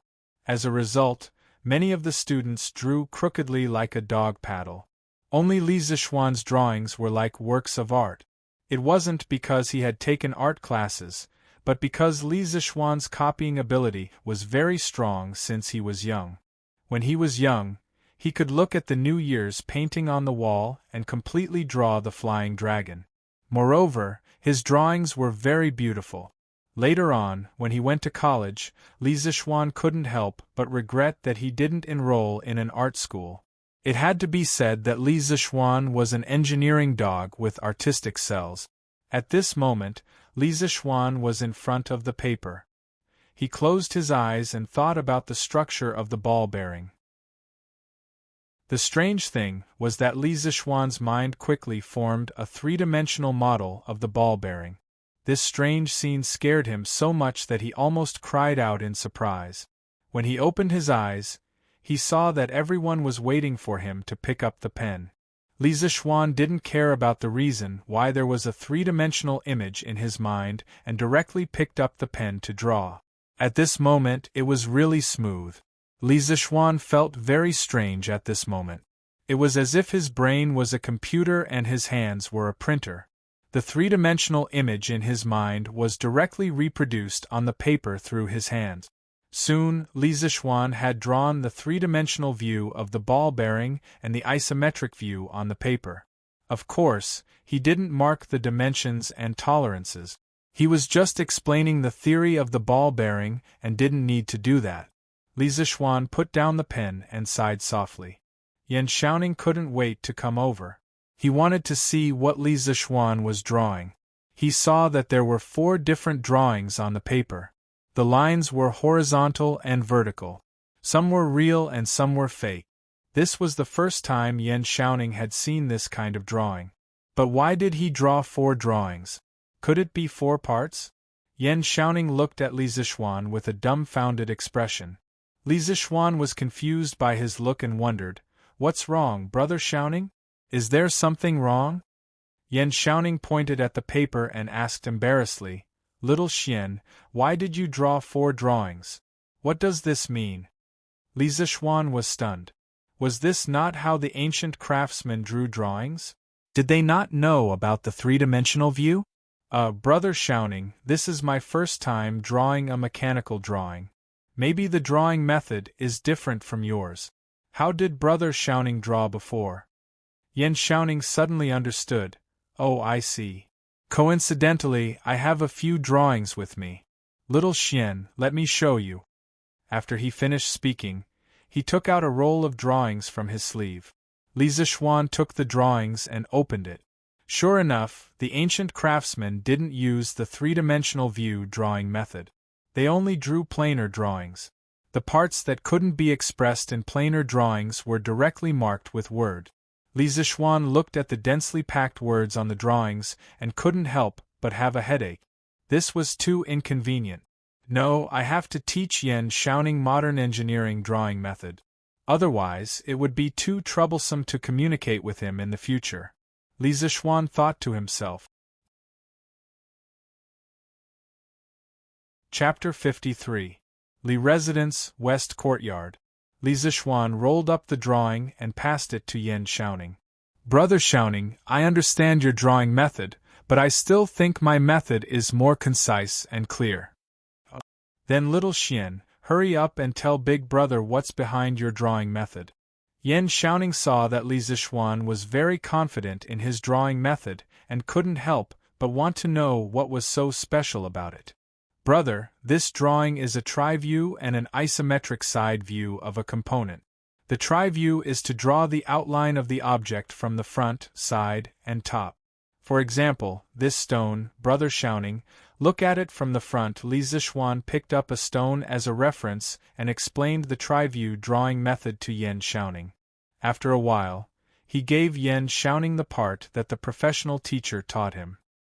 Brother Xiaoning, look, with these tri-view drawings, the craftsman can form the model of the component in their mind. It's also easier to mark the dimensions on the tri-view drawings. After listening to Li Zixuan's explanation, Yan Xiaoning stood up and paced around. He frowned and thought for a moment, then suddenly shouted, "Wonderful, wonderful, this drawing method is wonderful. Xiao Xian, you're a genius. Your drawing method is indeed clearer and there are fewer unnecessary markings." Yan Xiaoning sat down again and rubbed his hands. He stared at Li Zixuan and said excitedly, "I must tell my father about this drawing method and let him spread it. Xiao Xian, are you willing to be a supervisor? If my father knows of your talent, he'll definitely be willing to ask His Majesty for an official position for you." Li Zixuan shook his head. "Thank you for your kindness, Brother Xiaoning. I've been away from home for many years and just came back a few days ago. I don't want to be an official yet." The supervisor was almost equivalent to the Chinese Academy of Sciences in his previous life. Li Zixuan wasn't willing to do research there every day. Moreover, he had a lot of things to do recently. The Strange Interest Pavilion was about to open and the locust extermination plan was about to start in 2 days. Hearing Li Zixuan's rejection, Yan Xiaoning sighed. "Ah, that's too bad." Yan Xiaoning looked at the drawing again and asked doubtfully, "Xiao Xian, what's this isometric side view for?" This view is mainly to help the craftsman form a 3D model of the object in their mind. Because some objects with complicated structures, it's hard to form a 3D model with just a tri-view drawing. Yan Xiaoning nodded his head thoughtfully. At this time, Li Zixuan smiled meaningfully and said, Brother Shouting, you only noticed the drawing method, but you neglected the drawing itself. Oh? Is there a mystery behind it? Don't tell me, let's take a look. Yan Shouting began to re-examine the blueprint according to the principle of 3 views that Li Zixuan had just explained to him. After looking at it, Yan Shouting stood up and closed his eyes, imagining the 3D model of the object in his mind. After a while, Yan Shouting opened his eyes and said excitedly, I know what this is. Xiao Xian, what are you planning to do with it? Although he could imagine the 3D model of the object, he couldn't think of a use for it. Li Zixuan smiled. I've named it a ball bearing. Brother Shouting, think about it. What would happen if it was used to connect the wheels and axles? Yan Shouting was quite knowledgeable in mechanical design. After hearing Li Zixuan's explanation, he immediately understood. He was even more excited than before. That's amazing. This is a genius design. With this ball bearing, all vehicles, no matter if it's a horse carriage or a truck, will have very little resistance. Xiao Xian, how did you come up with this? This invention is amazing. Li Chengqian didn't know much about machinery and didn't say anything before. Now that he saw Yan Shouting praising the object, he couldn't help but ask, Shouting, is this thing really that good? Yan Shouting was extremely excited at the moment. After hearing the Crown Prince's question, he confirmed without thinking. Of course, it's not an exaggeration to call this the most useful invention in Tang Dynasty. Your Highness, you might not know this, but if all the carriages in Tang Dynasty use this ball bearing, then the same horse will be able to pull at least 50% more of the load of the carriage. At that time, merchants will be able to transport more goods at once. During war, a grain carriage will be able to carry more rations. Other than carriages, other machines that require transmission can also use this ball bearing. Your Highness, do you think this invention is important or not? Hearing Yan Shouting's analysis, Li Chengqian was also stunned. He didn't care if the merchants could transport more goods, but it was crucial that they could increase the efficiency of transporting rations. In this era, one of the decisive factors in the outcome of a war was the issue of rations. Li Chengqian finally understood that Yan Shouting's previous praise wasn't excessive at all. He was also a little excited now. Brother Zixuan, this item is of great importance. Can I bring it back to the palace? Li Chengqian also knew that Li Tai had been competing with him for favor recently, but he didn't have any other good ideas. He couldn't act like a spoiled child in front of Li Tai's eldest grandson, could he? If he dared to do so, he would definitely be reprimanded by Li Er for not having the dignity of a country's heir. There were some things that Li Tai could do, but he couldn't because he was the crown prince. Seeing Li Tai dote on Li Er more and more, Li Chengqian was also anxious, but he could only be anxious. Now that he saw that Li Zixuan's invention had such great uses and could even be used in the military, Li Chengqian's first thought was that perhaps he could use this item to gain Li Er's praise. At the same time, he could also ask for some benefits for Li Zixuan. Li Zixuan was a little helpless at this moment. Although the ball bearing had many uses, these two people didn't need to be so excited, right? Hearing that Li Chengqian wanted to immediately present the blueprint to Li Er, Li Zixuan hurriedly said, Your Highness, this ball bearing is indeed very useful, but we don't know if it can be made yet. If we present the blueprint to His Majesty now, I'm afraid we're being too hasty. When Li Chengqian heard this, he felt that it was reasonable and secretly thought that he was too impetuous. Brother Zixuan's words are very true. Then I'll wait for you and Shouting to make this thing and install it on the carriage before reporting it to Imperial Father. At that time, I'll definitely give you two a reward. When Yan Shouting heard Li Zixuan's words, he began to frown and ponder. He was a little too excited just now and didn't even think about whether this thing could be made or not. He thought for a while and hesitated before saying, Little Xian, I'm afraid that this ball bearing is very difficult to make. When Li Zixuan proposed this ball bearing, He didn't know if it could be made with the Tang Dynasty's technology. Although he was mentally prepared, he still felt a little disappointed when he heard Yan Xiaoning's negative answer.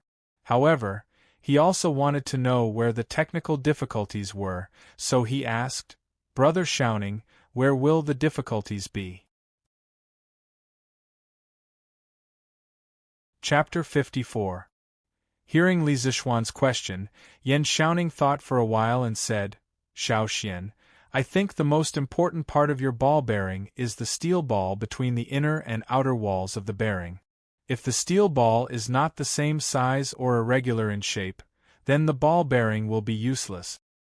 Hearing Yan Xiaoning's analysis, Li Zixuan also admired him.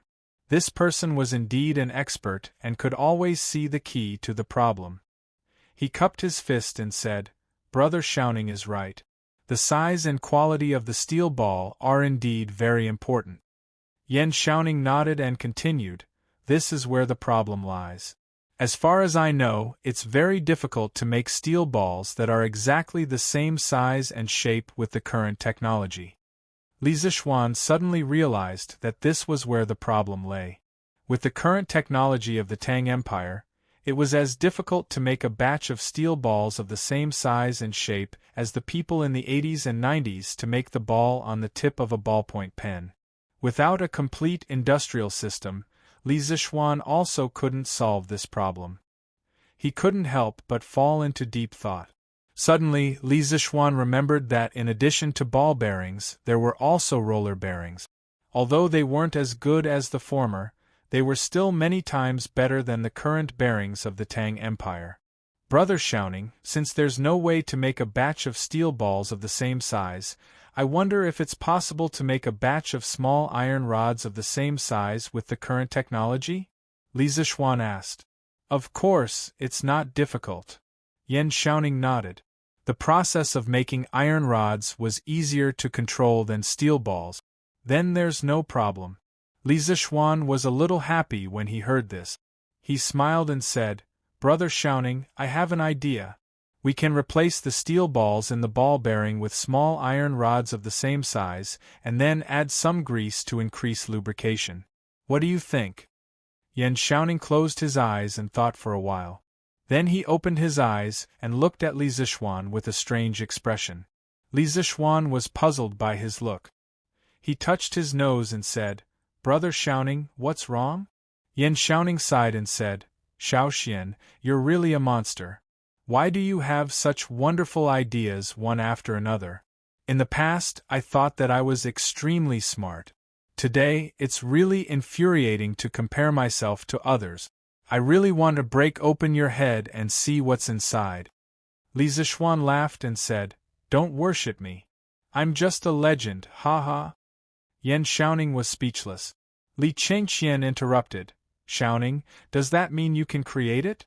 Yan Xiaoning nodded and said, "Your Highness, if we use this plan, we can indeed make it. Although it may not be as good as the ball bearings, compared to the bearings currently in use, this kind of roller bearing is still completely superior. As for the specific performance, we can only test it after it's built and installed in the car." Li Chengqian said excitedly, "That's good. Xiaoning, you'll have to work hard for the next few days to make this thing. I'm looking forward to seeing how light and convenient my Tang Empire's carriages will be after installing this bearing." Yan Xiaoning replied, "Yes, Your Highness. When I get back, I'll have my father ask the supervising craftsman to make a batch first." Li Chengqian nodded and looked at Li Zixuan. He smiled and said, "Brother Li Zixuan, are you satisfied with the people I brought to you today?" Li Zixuan laughed and said, "Satisfied, of course I'm satisfied. Brother Xiaoning is not only skilled, but also straightforward. It's my fortune to have such a friend." Yan Xiaoning also laughed and said, "Haha, I'm also very happy to have a good friend like you, Xiao Xian." Li Zixuan also had the intention to rope in a technical talent like Yan Xiaoning. He said, "Brother Xiaoning, the Crown Prince and I have opened a strange interest pavilion that specializes in selling rare items like scooters. Moreover, I have a lot of other interesting things in my mind that I'll make and sell in the future. I wonder if Brother Shouting is interested? Yan Shouting slapped his thigh and agreed. Of course I'm interested. I just don't know how to cooperate. He wasn't very interested in making money. He was mainly interested in the other interesting things that Li Zixuan had mentioned. He wanted to see what other ideas Li Zixuan had in the future. Li Zixuan explained, currently, the Crown Prince of the Strange Interest Pavilion owns 30% of the shares with 200 strings of cash and his network of connections. I own 70% with 2,000 strings of cash and the ideas in my mind. If Brother Shouting wants to join, you don't have to pay. I only need Brother Shouting's skills. I can give Brother Shouting 10% of the shares. What do you think, Brother Shouting? Yan Shouting was a little surprised when he heard that the Crown Prince only owned 30% of the shares. He secretly thought that Li Zixuan was really bold. Since the Crown Prince only owned 30% of the shares, then it was kind of Li Zixuan to give him 10%. Moreover, he didn't have to pay. He would get dividends every year. He could also stay by Li Zixuan's side and see his creative ideas. Thinking about it this way, it was quite worth it. Yan Shouting nodded and agreed. Okay, then let's cooperate happily in the future. We'll strive to make the Strange Interest Pavilion the best in Tang Dynasty. There was finally a technical backbone in the team. Moreover, Yan Shouting's father was the Minister of Works. If he joined the team, they could borrow part of the research and development ability of the works supervisor. Li Zixuan breathed a sigh of relief and said, Okay, then the Crown Prince and I will be the chairman and vice-chairman of the Strange Interest Pavilion. I'll be in charge of the future development of the Strange Interest Pavilion. The Crown Prince can just sit there and wait to collect money. Brother Shouting, you'll be the technical director of the Strange Interest Pavilion. You'll be in charge of technology and production. Technical director? What was that? Why did it sound like a eunuch? Yan Shouting frowned and said, Can you change my position? Li Zixuan. They chatted for a while. Seeing that it was getting late, the two of them got up and prepared to leave. Li Zixuan suddenly remembered that there was one more thing that he didn't say, so he added, Brother Shouting, I'm planning to sell the scooters in the first batch of goods in the Strange Interest Pavilion. However, we don't have a workshop yet. I wonder if you can commission the works supervisor to produce 300 of these scooters first. We can pay the wages and materials according to the market price. Yan Shouting nodded. No problem, I'll go back and tell my father. Apart from completing the tasks assigned by the higher-ups, the works supervisor would usually take on some private jobs to support the family. As long as it didn't affect the government's tasks, the higher-ups would turn a blind eye to it. Li Zixuan said happily, Then I'll leave it to you. However, we must have our own workshop in the future. If Brother Shouting knows any familiar craftsmen, I can spend a lot of money to hire them. Yan Shouting nodded his head in agreement. I'll take note of that in the future. At this moment Li Chengxian spoke up. Brother Zixuan, there is something that I forgot to tell you. Today, I've given 10% of the shares to Chang'e. In the future, she can be considered one of the shareholders of our Strange Interest Pavilion. Li Zixuan was very fond of that clever and gentle little girl. Thinking it over, he said, Since Her Imperial Highness the Princess wishes to become a shareholder, then I'll give 10% of my shares to the princess. There's no need to give it to the Crown Prince. His father's words last night were reasonable. The Crown Prince represented the imperial family. If he only gave 30% of the shares, it would be hard to avoid gossip. Fortunately, he could use Princess Chang'e's name to give another 10% of the shares. This way, as long as the Strange Interest Pavilion didn't take the initiative to court disaster, there would be no worries about its future. Li Zixuan was somewhat surprised.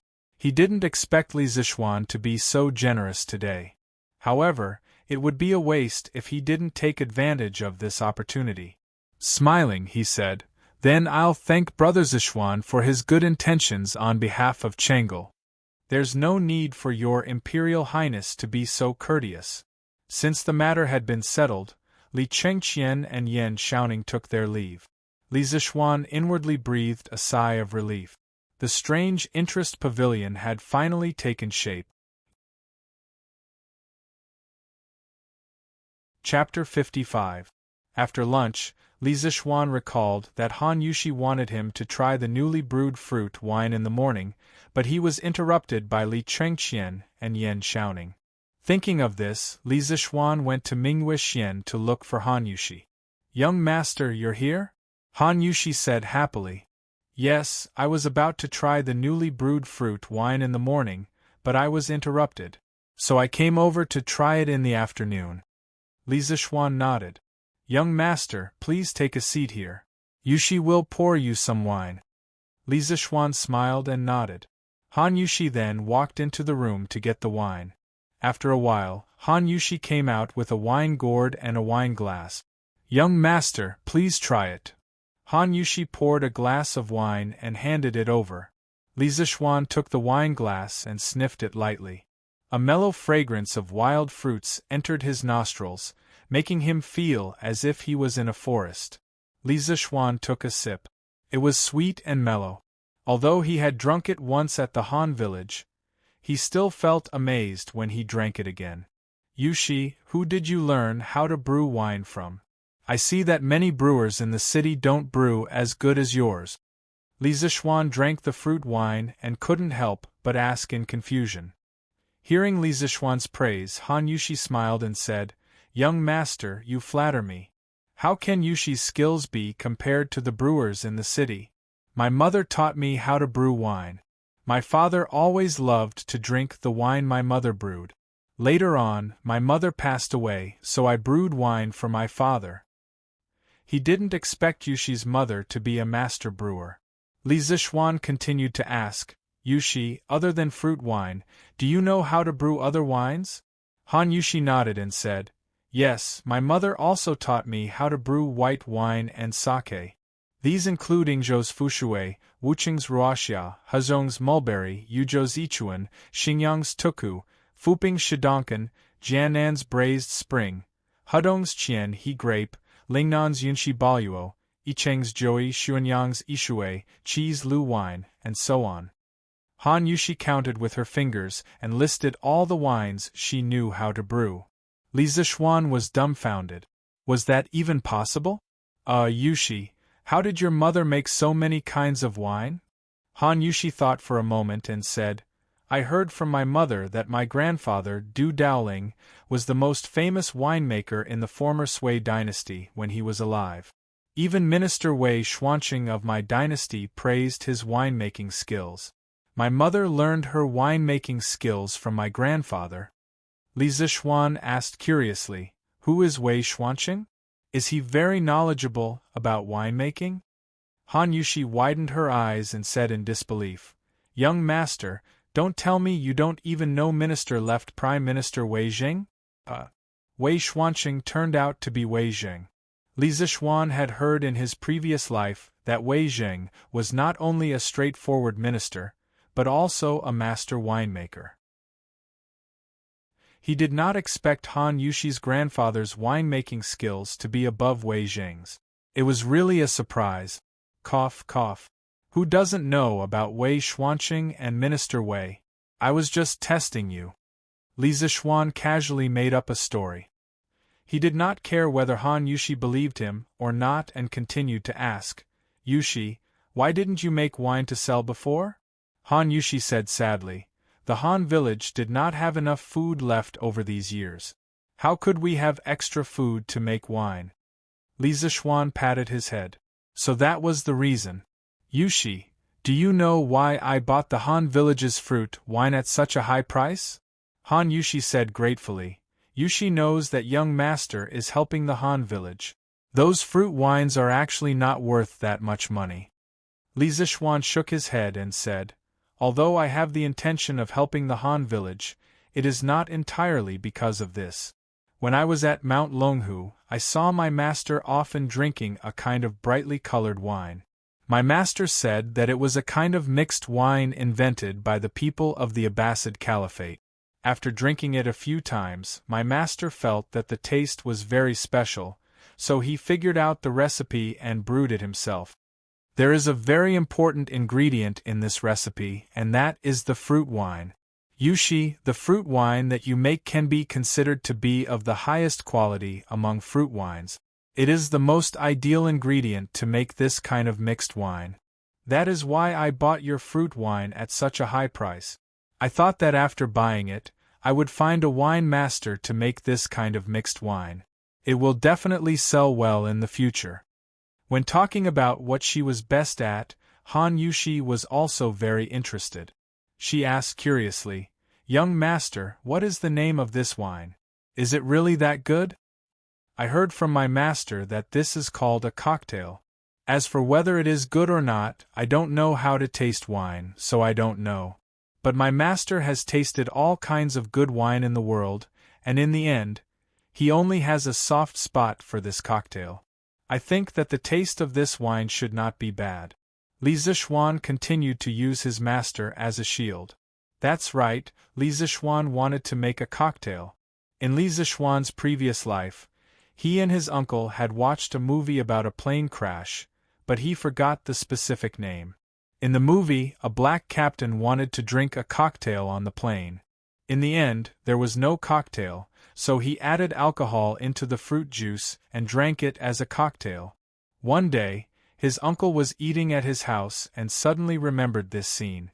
He added the same amount of Huiyuan 100% orange juice into half a glass of whiskey. In the end, he watched his uncle drink it to his heart's content. Later, out of curiosity, he also went online to look up the method of making cocktails. Cocktails were generally made with rum, tequila, vodka, whiskey, and other spirits as the base, and fruit juice, egg white, milk, sugar, and other auxiliary ingredients, stirred or shaken. Finally, lemon slices, fruit, or mint leaves could be used as decorations. He could directly use the existing white wine from the Tang Dynasty to distill it. The fruit juice could be replaced with the fruit wine brewed by Han Yushi. The effect should be better. After mixing it, he added some ice cubes. In the hot summer, Li Zixuan believed that no wine lover could resist this temptation. As for how to obtain the ice cubes, Li Zixuan said that it was such a simple question that any transmigrator would know. However, he had to think of a way to let his father buy a saltpeter mine first. Otherwise, when everyone reacted, the price of saltpeter would definitely be expensive. At that time, when he thought about a group of Tang people drinking cocktails, this scene was quite interesting. When Han Yushi heard Li Zixuan say that the cocktail was so good, she couldn't help but eagerly say, "Then, young master, can you let Yushi try to make this cocktail?" Li Zixuan was a little embarrassed. It wasn't that he was unwilling, but he couldn't bear to. If he let Han Yushi make the cocktail, she would definitely try a lot of wine. He was afraid that Han Yushi would get drunk. Han Yushi saw that the young master was embarrassed, and thought that the young master didn't want to teach her the recipe. For a moment, a trace of sadness flashed in her eyes. She quickly said, "I'm sorry, young master." Yushi was rash. When Li Zixuan saw her sad face, how could he not know that she misunderstood? He quickly explained, "Yushi, don't misunderstand. It's not that I don't want you to try it. I'm just worried that you will taste too much wine when you mix the cocktail and get drunk." When Han Yushi heard that, it turned out that she misunderstood. Her face turned from sadness to joy and said embarrassedly, "Young master, you don't have to worry about this. Yushi has a special physique. No matter how much wine I drink since I was young, I won't get drunk. My father and I don't know what's going on." Li Zixuan was stunned. There was such a thing? He had seen it on the internet in his previous life. There was a kind of person who was born to not get drunk even after 1,000 cup. He didn't expect to meet such a strange person in the Tang Dynasty. Yushi, is what you said true?" Li Zixuan still couldn't believe it. "Of course it's true. Young master, you can ask my father if you don't believe me. There's no need. I believe. Then there's no problem. Yushi, you're also a master brewer. I'll copy the recipe for you later. As for the ratio of the various ingredients, you can slowly try it. When you return to the Han village this time, tell your father that when I'm done with some things, you can come to Chang and to help me mix the wine. I'm representing my father to try to hire you as the bartender of our Zuatian restaurant. How about a monthly salary of 10 strings of coins? Teaching this recipe to Han Yushi was more reassuring than teaching it to others. Li Zishuan really didn't expect this matter to go so smoothly. Han Yushi was very surprised when she heard this. She didn't expect that she could finally help the young master. She quickly said, "Young master, you've helped the Han village so much. How can Yushi ask for a salary?" Yushi is already very happy to be able to help the young master mix the wine. Li Zishuan insisted, "This monthly salary is what you deserve. You have to take it. If you don't want it, I won't help the Han village in the future." Han Yushi could only nod her head reluctantly.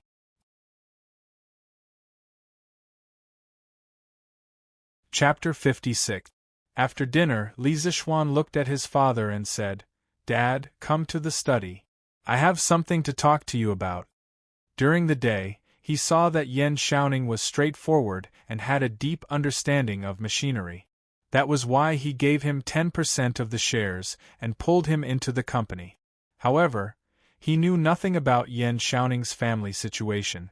Although he believed that Yan Xiaoning's character was not like a fickle villain, Li Zishuan still wanted to know more about Yan Xiaoning's family. Recently, the cooking at home had been getting better and better. Old Manly was about to sit on a stool and drink a cup of tea after finishing his meal when he heard that his son was looking for him. He was about to say, "You brat, why are you looking for me?" Who knew that after Li Zishuan finished speaking, he didn't wait for his reply and went straight to the study. It turned out that what this kid said just now was not a discussion, but a notice. Father Li was so angry that he almost fainted. At this point, what else could he say? Madam was still glaring at him, so Father Li could only follow him unhappily. Li Zishuan, on the other hand, didn't mean what his father thought. He was just lost in thought for a moment. It was Father Li who thought too much. In the study, Li Zishuan saw that his father had sat down and asked directly, "Dad, do you know Yenlied Minister Yen?" Father Li was puzzled. "Of course I've heard of the Minister of Works of the Tang Empire. Why are you asking this? Did you offend someone from his family?" He was still a little worried. "No, Dad, what are you thinking? Am I the kind of person who likes to stir up trouble? It's mainly because the Crown Prince brought Minister Yan's son, Yan Xiaoning, over today to talk to me about the wonderful pavilion. I saw that Yan Xiaoning was straightforward and was quite proficient in machinery, so I gave him 10% of the shares and pulled him into the wonderful pavilion." Father Li was a little surprised when he heard this. A light flashed through his eyes. "Xian is your wonderful pavilion really that promising? Why do so many people think highly of him?" He had originally thought that this strange interest pavilion was just something his son was doing for fun, so he didn't think much of it. Who knew that the Crown Prince would want to invest? And now the son of the Minister of Works. Old Manly, who had been in business for many years, immediately smelled a business opportunity. Could there really be a great opportunity here? Li Zishuan said proudly, "Of course, father. My wonderful taste pavilion is going to dominate the Tang Empire in the future. Anyone with foresight can see the bright future of the wonderful taste pavilion. I don't care about my son showing off." Li Jingma pondered for a while, then looked at Li Zishuan and said, "Xian if you want to make this shop bigger and stronger, you can't do it without a lot of money. How about I give you 3,000 strings of cash for 20% of your Strange Taste Pavilion's shares?" Li Jingma thought about the chicken that his son had eaten. Now, he had high hopes for his Strange Interest Pavilion and wanted to get a share of the profit. When Li Zixuan heard this, he immediately shook his head like a rattledrum. Father, this strange interest pavilion is my first business. I don't have many shares in my hands. Besides, we are a family. Why should we be so clear about it? This little rascal. Old man Li could only stare at him angrily. Father, I'm still talking about business with you. What do you think of the Yan family? There won't be any problems if I cooperate with Yan Xiaoning, right? Seeing that his father was leading him astray, Li Zixuan quickly changed the topic. Li Jingma thought about it seriously, then said slowly, I've heard of Minister Yan. Minister Yan came from an engineering family. He was a master craftsman in the 9th year of Wuda and was promoted to the Minister of Works this year. Minister Yan is an upright person with superb skills. He has great attainments in architecture, craftsmanship, and painting. He can be considered a master of his generation. The current Chang, a city of the Tang Empire, was planned and designed by Minister Yan. His younger brother, Yan Liben, is a master craftsman. He is very good at calligraphy and painting. As for his son, Yan Xiaoning, I don't know much about him. However, the Yan family is very strict and is a true family of gentlemen. Xian if you cooperate with Yan Xiaoning, there will only be benefits and no disadvantages. When Li Zixuan heard that Yan Liben was Yan Lide's younger brother, he was shocked and opened his mouth wide. He might not have heard of Yan Lide, but who didn't know of Yan Liben's name in his previous life? He was a great painter in the Tang Dynasty. His walking carriage painting and portraits of past emperors were treasures passed down from generation to generation.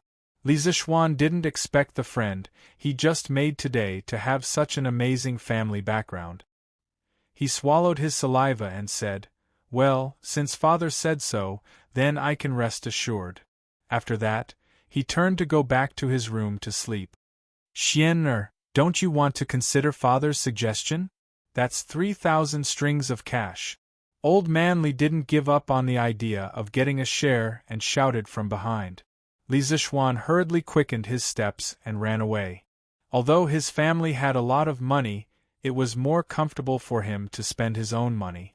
Strange Interest Pavilion's embryonic form had been formed and he didn't lack funds now. He was just waiting for this young eagle to take off. This stinking brat, West Courtyard. Li Zixuan laid on his bed and couldn't help but think of the strange scene in his mind when he was drawing during the day. Although he could rely on the memories of his previous life to imagine the three-dimensional structure of the ball bearing in his mind, it was only a vague illusion and not a real thing. However, the ball bearing in his mind during the day was real and clear, as if there was a real ball bearing in front of his eyes. At that time, he even felt that he could make it rotate 360 degrees at will. As a young man from the 21st century, Li Zixuan didn't believe in ghosts and gods. However, he couldn't explain what happened during the day, so he could only try again. At that moment, Li Zixuan closed his eyes and began to recall the structure of the ball bearing. Sure enough, a realistic three-dimensional model immediately appeared in his mind. At that moment, there was no one to disturb him, so Li Zixuan could finally relax and boldly observe. It would be great if I could enlarge it. Li Zixuan saw that the structure of the ball bearing was too small and couldn't be seen clearly. He felt that it was a fly in the ointment. As if it had heard his thoughts, the model in his mind began to enlarge rapidly, and all the minute structures on it could be seen clearly. Li Zixuan was so shocked that his mouth opened wide. How the F***ck could this work? That scared me to death. Since it can be enlarged, can it be rotated? Li Zixuan silently thought about the rotation in his mind. Who knew that the model would also start to rotate? What the F***ck? Did my brain become a computer? This scene was very familiar to Li Zixuan. This was because in his previous life, when he used a drawing software on his computer to draw a 3D model of some parts or machines, those drawings could be enlarged or rotated 360 degrees with the help of the mouse. Right now, it was as if there was this software in his brain. What the hell was this? Li Zishuan's heart had a trace of fear of the unknown, but also a trace of excitement. He opened his eyes and looked around. After confirming that he was alone in the room, he closed his eyes again. Since the ball bearing works, can I change it to something else? Li Zishuan was eager to try. Let's try a bicycle? Li Zishuan's mind moved and a 3D model of an unbranded bicycle appeared in his mind. The outline of every part of the bicycle and every assembly could be seen clearly. Li Zishuan could even see every grain on the tires. Could this be my golden finger? I can recreate a 3D model of a modern object in my mind? As if he had found a new toy, Li Zishuan was having a lot of fun. Cylinders, water wheels, motorcycles, etc. flashed through his mind. After a while, Li Zishuan became a little arrogant. He wanted to create a big treasure. Why don't I try a tank? Li Zishuan's mind moved and a huge armored tank appeared in his mind. But it did not last long. In less than 2 seconds, the tank disappeared. Immediately after, there was a sharp pain in his mind. It was not physical pain, but mental pain. Li Zishuan had never experienced this kind of pain before. He could not help but groan and pass out. Chapter 57. In the study of the Yen residence. A lean and elegant old man stared at the drawing on the table for a long time without saying a word. After a long time, the old man finally turned around and said to the young man in front of him, "Ning, this drawing method and the ball bearing were invented by Li Zishuan?" Yen Xiaoning nodded. "Yes, father." This old man was the Minister of Works, Yen lied. The drawing on the table was exactly the same as what Li Zishuan drew during the day. It turned out that Yen Xiaoning used his memory to copy the drawing that Li Zishuan drew during the day. A light flashed in Yen Lide's eyes as he praised. "I have never seen such a drawing method before, but it is indeed very convenient and worth popularizing. Furthermore, this ball bearing is truly a genius creation, but it's a pity that it's difficult to manufacture. I don't know who his teacher is, but his knowledge of machinery is so profound. I'm afraid he has already caught up to you, Ning. He is a promising talent. Ning, you should invite him back to the manor some other day and test him for father. If he is really talented, this old man will ask His Majesty to give him an official position in the Imperial Censorate." Yen Xiaoning smiled bitterly. "Father, I also told Li Zishuan today, but he said he wants to be filial at home and doesn't want to be an official right now." Yen Lide glared and said angrily, "Nonsense, with such talent, how can he not work for the country? Call that brat over some other day and I will talk to him. At such a young age, he is already not thinking about improving himself. How ridiculous." The next day, before dawn, Li Zishuan woke up. He woke up in pain. He felt as if there were thousands of needles stabbing into his brain. Li Zishuan felt that it would be better if he just fainted, but this kind of thing couldn't be fainted so easily. Li Zishuan held his head in pain. His face was ferocious and his veins were bulging. Large beads of sweat rolled down his forehead and down his back. Waves of piercing pain came from the depths of his soul, causing Li Zishuan to groan uncontrollably. But at this time, it was usually the time when people were sleeping soundly. Xiao He and Xiao Shi were still sleeping soundly in the room outside. Am I going to die the moment I transmigrated to the Tang Dynasty? Wasn't I just thinking about the tank? You damned heavens! You want to kill yours truly the moment yours truly found out that he had a cheat as well? This Goldfinger doesn't even have a F***king instruction manual. I don't even know if I can use it for a treasure like a tank. Li Zishuan's heart flashed with anger and unwillingness. He had just discovered that he had a cheat, but he did not expect that he would lose his life because he did not use it properly. How can he blame me for this? This young master doesn't know what to use and what not to use. Just as Li Zishuan felt that his head was about to explode, There was a slight fluctuation in his dantian. Then, there was a cooling sensation in his mind, which slightly relieved Li Zishuan's pain. Li Zishuan was shocked. He suddenly remembered that he was severely injured at Zhongnan Mountains. Sun Simiao had said that he would need to rest for a month to recover. But he had used the Taishan Sutra and recovered more than half of his injuries in a day. This meant that the Taishan Sutra was very useful for healing injuries. But this time, it seemed to be a mental injury. He did not know if the Taishan Sutra would work. Forget it, I don't care anymore. I'll just treat it as a last resort. If I don't take any measures, I'll probably die from the pain or become mentally disabled. Li Zishuan endured the pain in his mind and sat up.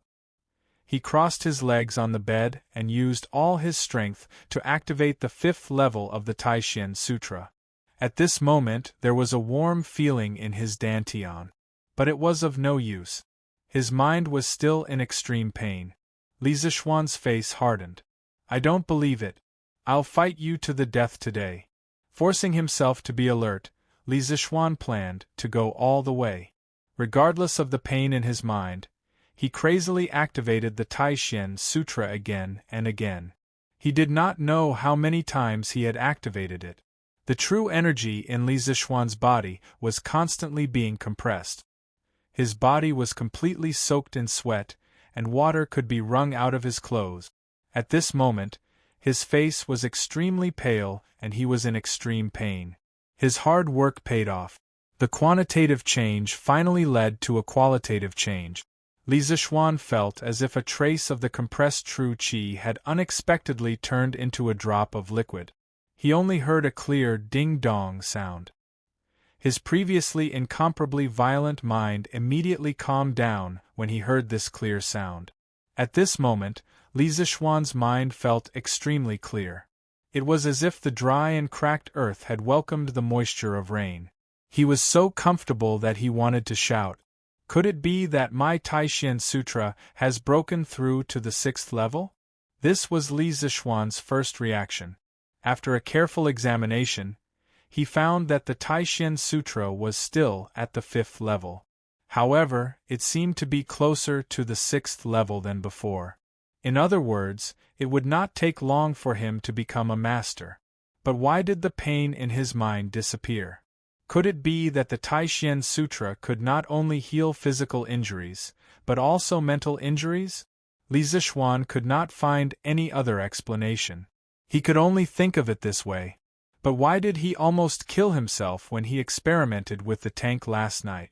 Was it because the tank was too big and its structure too complicated? Could it be that his mind could not handle such a large amount of information? Should he try again? Li Zishuan was courting death. Li Zishuan had no other choice but to slowly try it himself. In the time travel novels he had read in his previous life, the main character would usually receive a system grandpa to explain how to use the gold finger. However, this gold finger of his did not even have a manual. He could only rely on himself to figure it out. Li Zishuan immediately thought of small objects such as screws. Slowly, the things in his mind became bigger and more complicated. It was only when he thought of the cars in his previous life that Li Zishuan felt a sharp pain in his mind. Li Zishuan knew that this should be his limit. He immediately stopped thinking. He did not want to continue the painful feeling from before. Li Zishuan was now sure that this gold finger of his should be able to construct a three-dimensional model of some industrial machinery and parts in his mind. Then, he could turn these models into detailed blueprints through his own hand. However, this gold finger seemed to have limitations on the size and complexity of the object. With his current ability, he could barely construct complex industrial products like cars. However, Li Zishuan was already very satisfied with this. Although he had studied mechanical design in his previous life, it did not mean that he could draw a three-dimensional model of some of the mechanical structures in his previous life. He believed that no one would be so free as to memorize all the mechanical structures in their mind. Since this Tai-Shin Sutra could heal mental injuries, would it be able to strengthen his mental strength?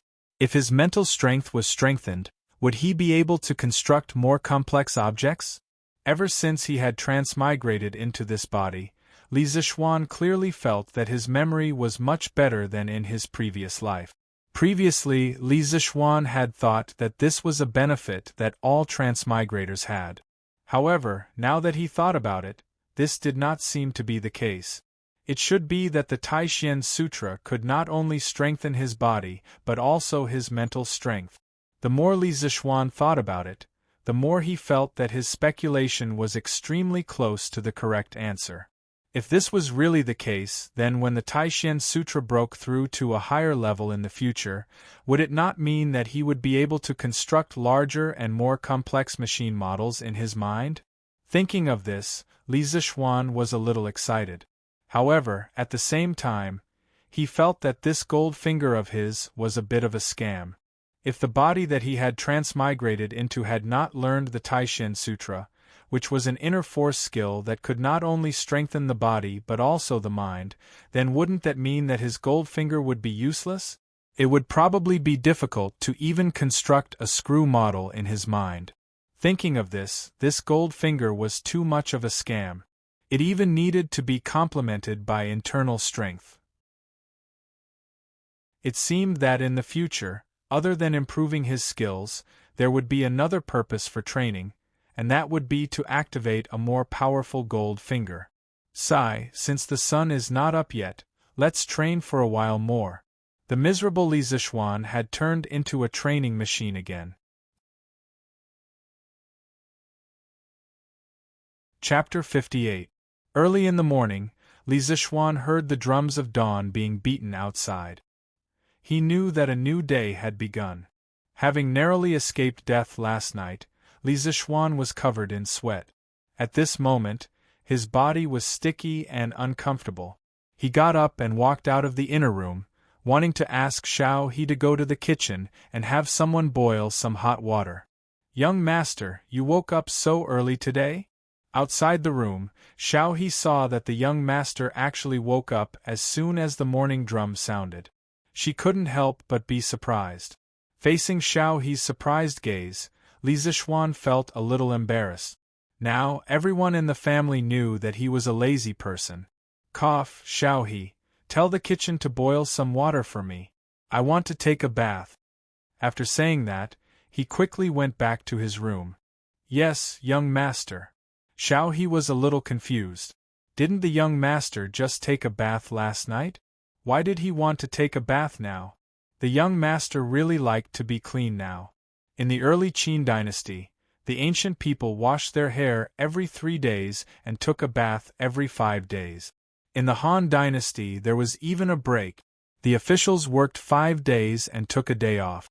In the Tang dynasty it was changed from 5 days to 10 days. It was called a break day. After Li Zixuan transmigrated, he didn't care about those rules. He basically took a bath once a day. Mrs. Li naturally wouldn't say anything. It was just a waste of firewood money. The Li family had a big business and didn't care about these things. Xiao He and Xiao Shi were already used to the young master's actions of taking a bath every day. Xiao He didn't expect that the young master would take a bath every other night. Seeing that the young master went back to his room, she didn't ask and went straight to the kitchen to pass the order. After taking a bath, Li Zixuan felt refreshed and planned to go to the front hall.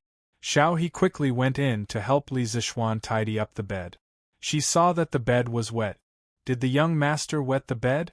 No wonder the young master wanted to take a bath so early in the morning. Xiao He instantly blushed and screamed, "Ah!" She ran out.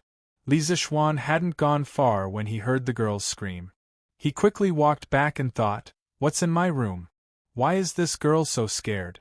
I didn't do anything shameful last night, did I? What are you shouting for? What's wrong? Is there a ghost inside?" Li Zixuan blocked Xiao He's way. Xiao He couldn't stop in time and bumped into his arms. Xiao He jumped far away as if she had been electrocuted. She lowered her head and blushed, not daring to speak. She was afraid that if she told the truth, her young master would fly into a rage and sell her out. Li Zixuan saw Xiao He blushing, lowering her head and not speaking. He was a little confused and wondered, "Xiao He, what's wrong with you? Say something. Are you counting ants here?" Xiao He whispered, "Then I'll tell you. Young master, you can't blame me. It's not your fault, it's not your fault. Just tell me what it is." Xiao He then stuttered, Young master, did you do that last night?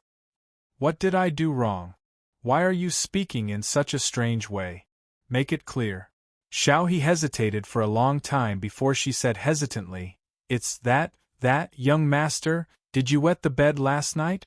I saw that your bed was wet." Damn it, Li Zixuan instantly felt as if he had been struck by 18 bolts of heavenly lightning. That should have been because of the problem with his body last night, and the pain caused him to sweat uncontrollably. In the end, this girl thought that it was because he wet the bed. If this were to spread out, wouldn't this young master's reputation be ruined? Li Zixuan patted the girl's forehead angrily and said, "What are you thinking? It's sweat. You're so young. Why don't you think about it?" Xiao He obviously didn't believe him. How could anyone sweat so much? The young master must be embarrassed and deliberately covered it up, so she said, "Young master, you're right. It's sweat, it's sweat. I will never tell anyone." Li Zixuan could see that the girl didn't mean what she said. He said angrily, "It's really sweat. Something went wrong during my practice last night. That's why I sweated so much. If you don't believe me, you can smell it. I'm so old. Can't you tell sweat from urine?" Xiao He blushed when she heard the young master's straightforward and vulgar words. She quickly ran away and said, "I won't smell it. Young master, don't hit me.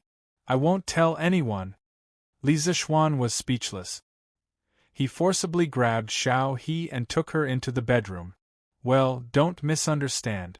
Our protagonist didn't do anything embarrassing. He just wanted Xiao He to know that the bed was indeed sweat.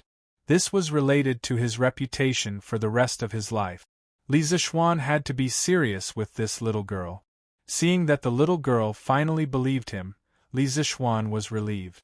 He went to the front yard to have breakfast with his parents, little sister, and Han Yushi.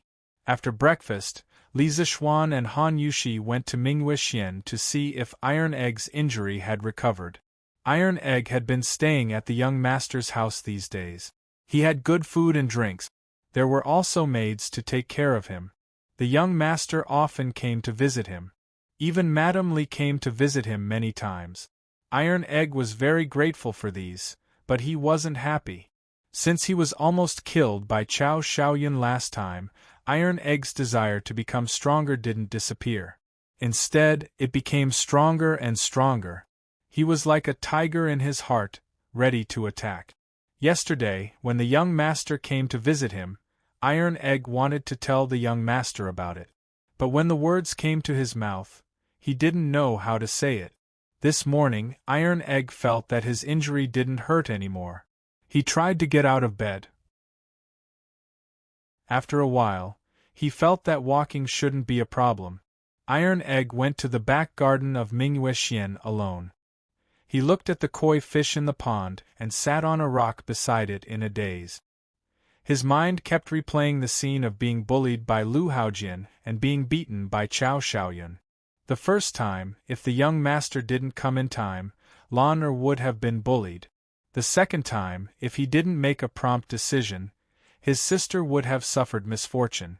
Even so, he was almost beaten to death. Fortunately, his sister was fine. Otherwise, Iron Egg would feel guilty for the rest of his life. Although the two incidents didn't cause any serious consequences, there was a lot of luck involved. Iron Egg didn't want to be so lucky for the rest of his life. Iron Egg used to be a mischievous brat in the Han village. Usually, he would dig out bird nests, play in mud, and fight grasshoppers with Dinyo and the others. Children at this age were carefree because even if something happened, their parents would help them shoulder the burden. But these two incidents made Iron Egg realize that the outside world wasn't beautiful. His father couldn't be by his side all the time and shelter him from the wind and rain. Besides, his father would grow old one day. He couldn't rely on his father for the rest of his life. He wanted to become strong. He wanted to be as strong as the young master. That way, he could protect his sister and the people who cared about him, such as Lon. He estimated that he and his sister would be leaving the young master's house in the next 2 days. No matter what, he had to beg the young master to teach him martial arts. Whether the young master agreed or not, he had to try.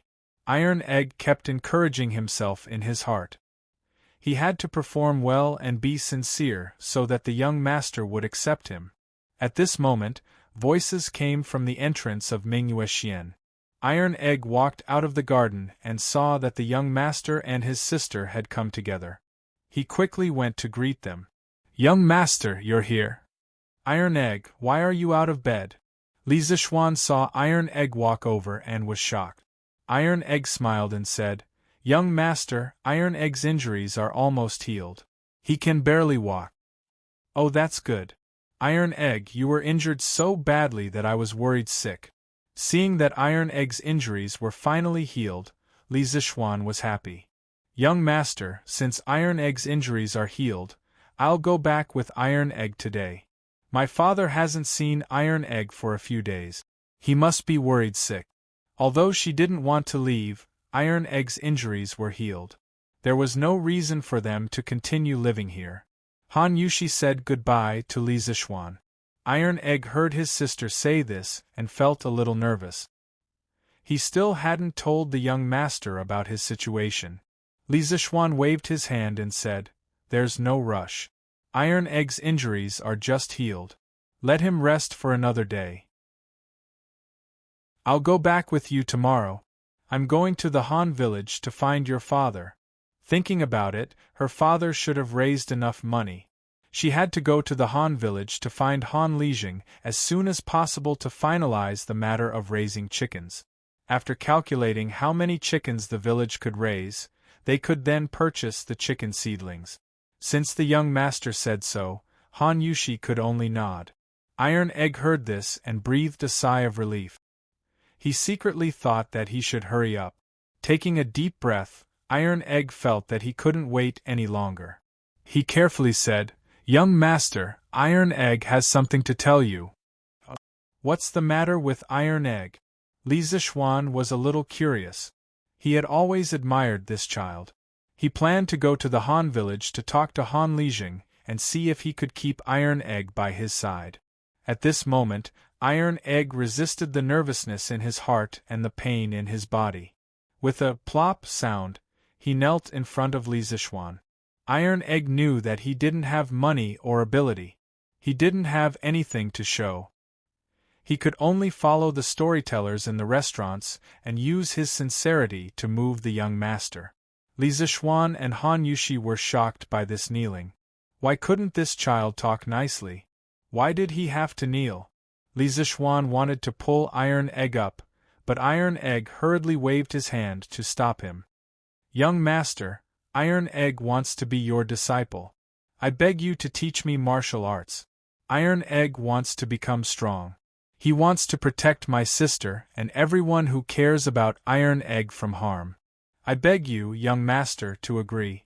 Iron Egg knows that he doesn't have money or ability, but Iron Egg will remember young master's kindness for the rest of his life."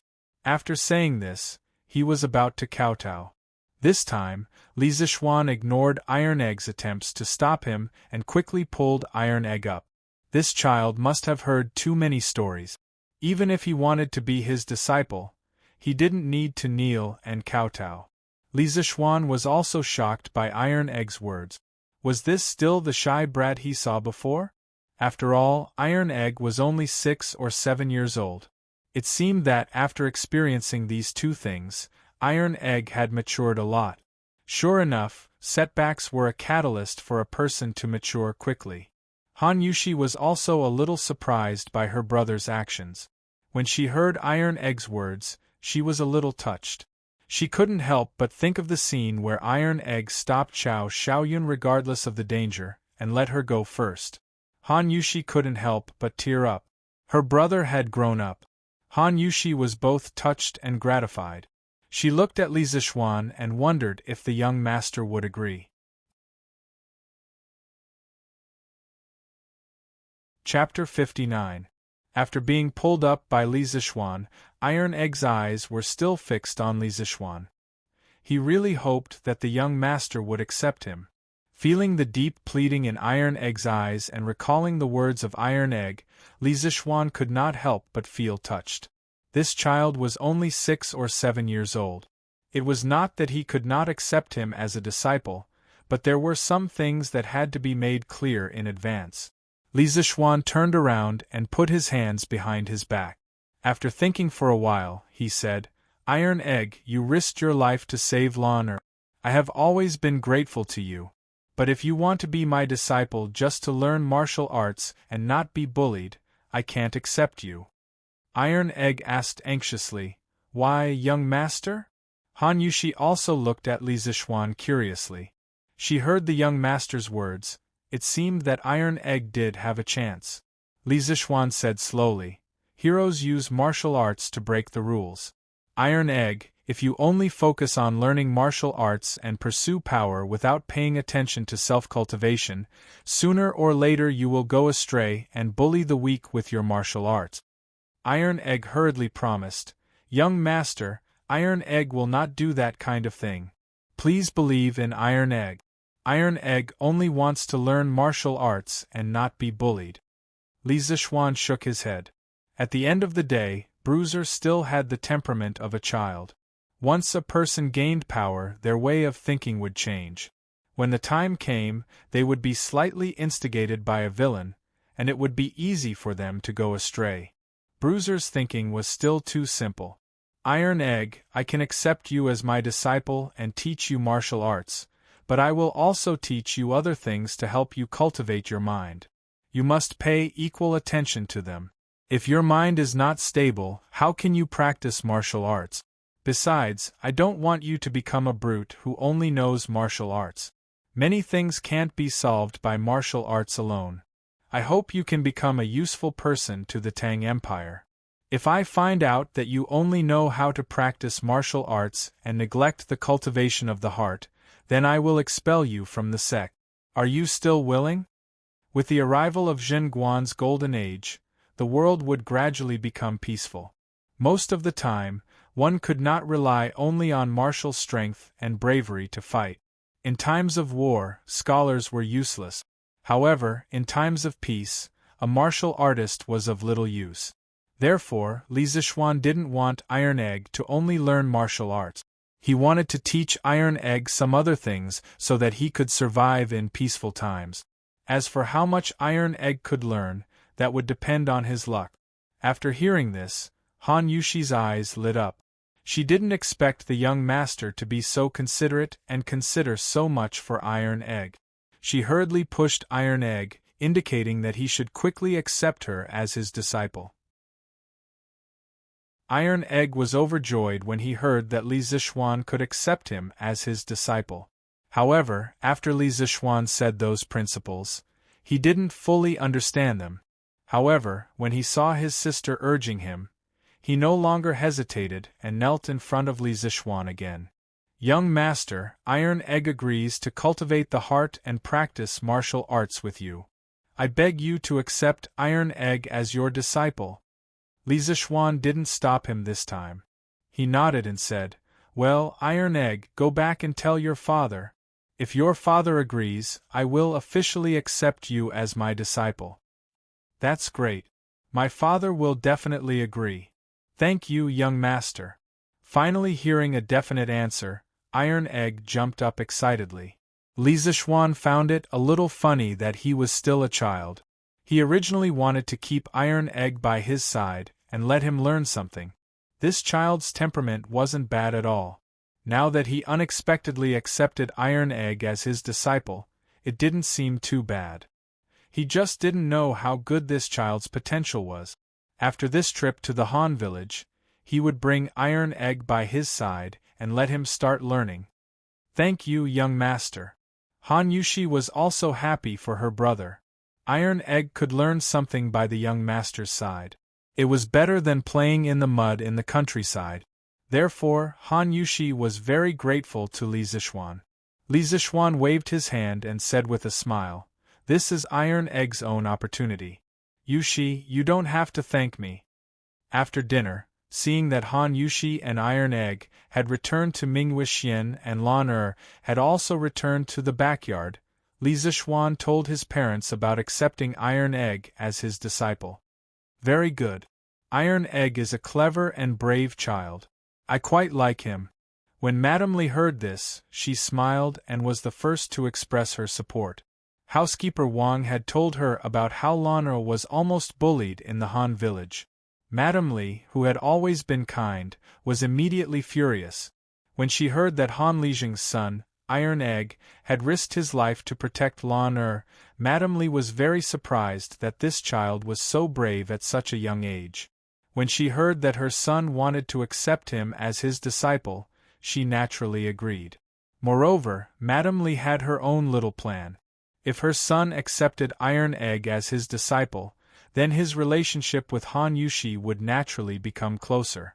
She might even be able to hold a grandson soon. Old Man Li frowned. He felt that his son couldn't even control himself, so how could he teach a disciple? He was simply leading the child astray. However, since his wife had already agreed, he couldn't say otherwise. He could only say, "Xian since you've become Iron Egg's master now, then you have to act like a master in the future. Don't lead the child astray, understand?" Li Zixuan could only agree gloomily. "That's right, father. How's the nibbling chicken from the Drunken Immortal restaurant selling recently? Are there any other restaurants that imitate the nibbling chicken?" Old Man Li frowned and felt a little surprised. He asked, "Xian how did you know that there are restaurants that imitate the nibbling chicken?" It seemed that he had guessed correctly. As expected, he still couldn't underestimate the wisdom of the ancients. Li Zixuan sighed and said, "I guessed, but I didn't expect it to be so. Father, then are the sales of our nibbling chicken not as good as before?" Li Jingma nodded and said, "A few days ago, the Yunxi restaurant in the East City also released their nibbling chicken. Although the taste is a little different from our Drunken Immortal restaurants, their price is cheaper. One serving is only 700 copper coins. Recently, the sales of our nibbling chicken have dropped by about 30%, and it's still continuing to drop. Then father, tell shopkeeper Lu to give some discounts to the Drunken Immortal restaurant's nibbling chicken. For example, every month, they'll sell it at half price or something. In any case, our cost is low and the taste is good. We're not afraid of a price war with them." Old Man Li thought about it and nodded in agreement. "That's also a good idea. But Xian why do you care so much about the sales of the nibbling chicken? Even if the Drunken Immortal restaurant doesn't have the nibbling chicken, their business has always been very good." Although the nibbling chicken was very profitable, Li Jingma's family business was big, so he didn't care too much about it. Li Zixuan said matter-of-factly, "Father, people fight for their dignity, and Buddha fights for an incense stick. This nibbling chicken was invented by us. Why should we let these imitators earn more than us? Father, first tell shopkeeper Lu to lower the price for a while. After I go to the Han village and settle the matter of raising chickens, I'll make something good for the Drunken Immortal restaurant. When the time comes, I'll see how the Yunxi restaurant will compete with us."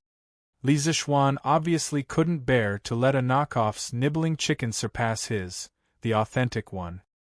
His father didn't care about this bit of money, but he did. Hearing that his son was going to make something new, Li Jingma was curious and asked, "Xian what are you going to make?" "Father will naturally find out in the future." "That's right, father. How's the preparation of the 300,000 strings of string of money?" Old Man Li glared at him and said, "Naturally, there's no problem. The funds will all be in place by tomorrow.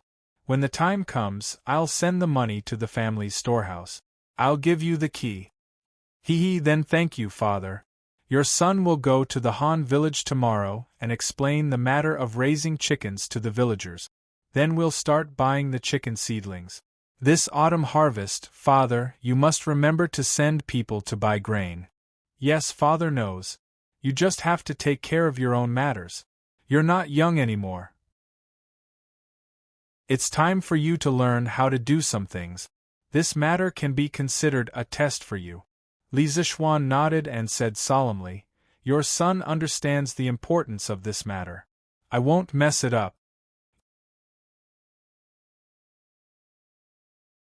Chapter 60. The next day after breakfast, when Li Zishuan saw that Tai Dan was walking more naturally and easily than yesterday, he knew that Tai Dan's injuries were more or less healed. He called San Bao over and asked him to hire a carriage to head to the Han family manor. But in his heart, he thought, after Yan Xiaoning finished making the roller bearings, I have to make a luxurious carriage for my family first. Otherwise, I have to hire a carriage every time I go out. How troublesome it is. As a rich second generation, it was not too much to ask for a luxurious carriage, right? After letting Iron Egg and Han Yushi get on the carriage, Li Zishuan was embarrassed to go in the same carriage as Han Yushi. He could only ride the big white horse at home and follow the carriage to the Han village. Father, Iron Egg and I are back. As soon as they arrived at the door of the small courtyard of the Han family, Han Yushi jumped off the carriage, supported Iron Egg, and shouted into the courtyard. After being away from home for so many days, she was also a little homesick. Then she heard footsteps in the courtyard. Before the person arrived, the sound came first. Yushi, Iron Egg, you're back? Han Lijing walked out and saw that his son and daughter were back. There was a flash of surprise in his eyes. A few days ago, Li Zishuan asked someone to send a letter to him, saying that Iron Egg was injured in Chang'an City and was recuperating in the Li family. He had been very worried these days. Although he usually ordered his son around and didn't care about him at all, when he heard that his son was injured, Han Lijing couldn't help but worry. He had been feeling uneasy for the past few days. Now that he finally saw that his son was fine, he felt relieved. At this moment, Han Lijing caught a glimpse of Li Zishuan standing to the side. He was shocked and interrupted his thoughts of talking to his son and daughter. He hurriedly went forward and said, Young master, you're here too. Li Zishuan said apologetically, Uncle Han, this time Iron Egg and Yushi came to the city. It's my fault that I did not take good care of them and let Iron Egg get injured. I'm really sorry, Uncle Han. Han Lijing quickly waved his hand. Although he didn't study much, he could still distinguish right from wrong. It was too far-fetched to blame Li Zishuan for this matter. Young master, please don't say that. You can't blame young master for this matter. Young master, thank you for taking care of Iron Egg after he was injured. Let's not just stand outside. Let's go in and talk. Uncle Han, other than sending Iron Egg Yushi home, I also have something to discuss with Uncle Han. They sat down in the room and chatted for a while before Li Zishuan cut to the chase. Young master, if there is anything you need, please tell me. Han Lijing sat up straight and earnestly said, I don't dare to instruct you, but I have something to discuss with Uncle Han. Previously, when I was at my house, I found that Yushi's wine-making skills were very good, so I wanted her to help me make a new wine. The monthly salary is 10 strings of coins. I don't know if Uncle Han is willing. Han Lijing's eyes widened. 10 strings of coins. It was more than what he worked hard to earn in a year. He quickly shook his head and said, Young master, you can't do that. It's our family's honor that Yushi can help you. Previously, young master has brought so many benefits to our family. You can't ask for such a high salary from young master. Li Zishuan said, Uncle Han, what I want to discuss with you is not about money. I want to ask if you are willing to let Yushi help me make a new wine. As for the money, if Yushi is willing to help me, she deserves it. Once the new wine is made, the profit will be far greater than this small amount of money. Please don't refuse. When Han Lijing heard this, he finally thought of the crux of the problem. His daughter was still an unmarried daughter. Although the villagers would not be as particular as those wealthy families, if his daughter were to appear in public to help the young master make a wine, it would inevitably cause gossip. However, his family had received so many favors from the young master's family. Now that it was rare for him to be able to help the young master, it was really difficult to refuse. Han Lijing was also in a dilemma for a moment, so he might as well give the choice to his daughter. Yushi, are you willing to help the young master make a wine? I respect your decision. Han Lijing's tone was somewhat solemn. When Han Yushi heard that she could help the young master, she was only excited and did not think so much. Now that she saw her father's solemn expression, she realized that things were not as simple as she thought. She was a girl. If she agreed to help the young master, she would definitely not be able to avoid getting along with him day and night. It would easily cause gossip. However, it was rare for her to have the opportunity to help the young master. She really did not want to refuse. Moreover, she did not hate working with the young master. She even had some faint expectations in her heart. Han Yushi gritted her teeth and said, "Father, I want to help the young master make a wine." Even though she knew that she should not do this, Han Yushi still could not bear to refuse the young master's request for help. As long as I can help the young master, let others gossip if they want to, Han Yushi thought in her heart. Han Lijing sighed softly in his heart. Ever since Li Zixuan left the Han family manor last time, he realized that there was something wrong with his daughter. However, as a father, it was really difficult for him to speak about a girl's private matters. If only the child's mother was still alive. Sigh, he hoped that his daughter would not regret it in the end and would have a good ending. Young master, since Yushi has agreed, then this old man has no objections. Li Zixuan did not think as much as the father and daughter. He was still in the mindset of a modern person. He did not think that there was anything wrong with letting Han Yushi help him make a wine. However, he also noticed that the atmosphere was a little strange. When he heard Han Lijing's words, he could only suppress the doubts in his heart and cup his hands to thank him. Uncle Han, there is one more thing. Iron Egg told me yesterday that he wants to be my disciple and wants me to teach him martial arts. You are his father, so I thought that this kind of thing should only be done with your consent. This. Han Lijing was a little shocked. He secretly thought that Iron Egg, this stinky brat, even knew how to find someone to be his disciple? He looked at Iron Egg in surprise. At this time, Iron Egg had his head down and was counting ants. He was quite courageous when he wanted to be his disciple, but after that, being looked at by his father like this brat also felt a little embarrassed. I heard that the young master also has a famous master. Iron Egg can be your disciple, it is his good fortune. As long as the young master does not think that this brat is stupid, of course I will agree. Han Lijing thought about it and said with some gratitude. His son's future following the young master was obviously better than playing in the mud in the countryside. Which father did not want his son to be successful? In the past, he could not even take care of his children's food and clothing. Naturally, he did not have the time to think about his son's future. Now that there was such a good opportunity, of course he would agree.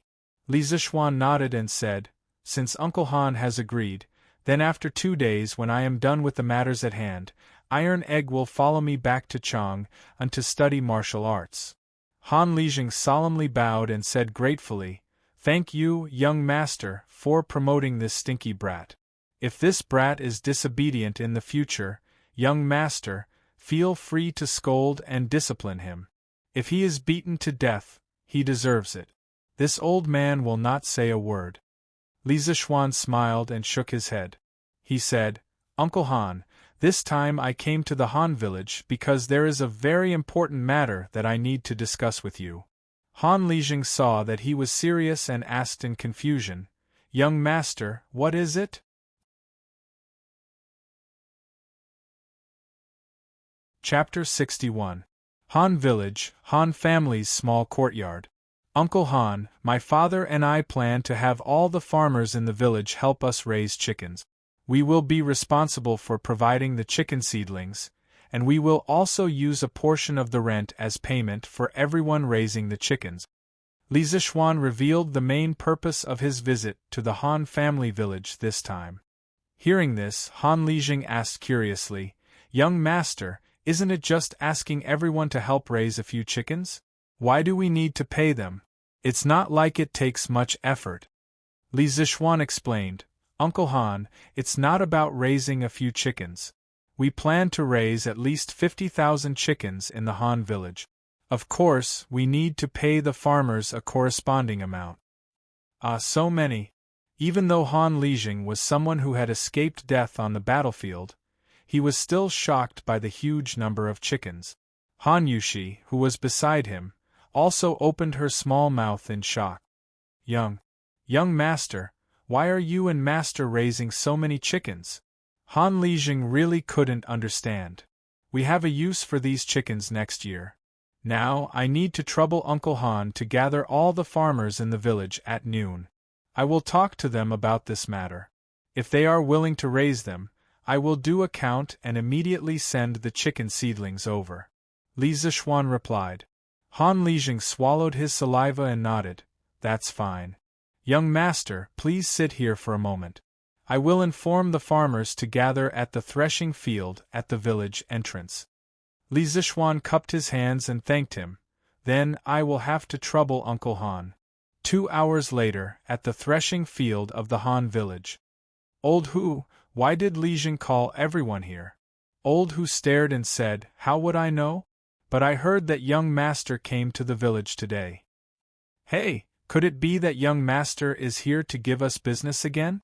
Last time, the people in our village picked fruits and earned quite a bit of money, right? This year, we might even be able to make new clothes for the children.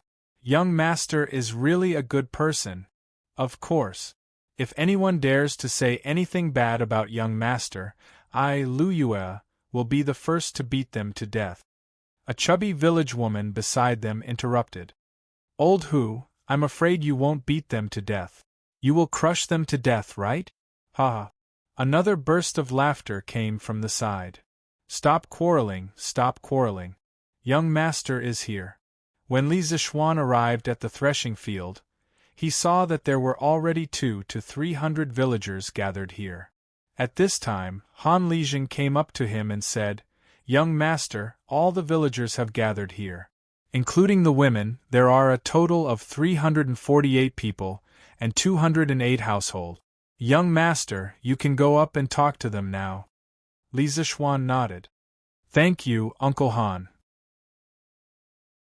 Then he walked to the front of the crowd. Looking at these simple and adorable villagers, he thought about the locusts that were coming next year. If he did not do anything, most of these people would probably starve to death. At this moment, he felt a sense of urgency. As soon as he stood in front of the crowd, the noisy crowd immediately quieted down and waited for Li Zishuan to speak. "Uncles and aunties, I've come to the Han family manor today mainly to discuss a business deal with all of you. If you're willing, we can cooperate. If you're not, I won't force you either. There's no need to worry." Li Zishuan loudly stated the purpose of his visit. His internal energy was strong, and everyone in the field could hear his voice clearly. "Young master, if you have anything to say, just tell us. No matter what business it is, as long as I, Old Hu, can do it, I'll be the first to support it." "Yes, young master. If we can help, we'll definitely help. Young master, just tell us what it is." "Yes, we'll definitely help." Li Zishuan gestured with his hand, and the crowd immediately quieted down. "Then I'll say it. Just do what you can. This business deal is very simple. I want all of you to help my family raise chickens. My family will provide the chickens for free, and according to the number of chickens raised by each household, a portion of the rent will be reduced every year. For example, if a household raises 100 chickens, then this household's rent will be reduced by 10% this year.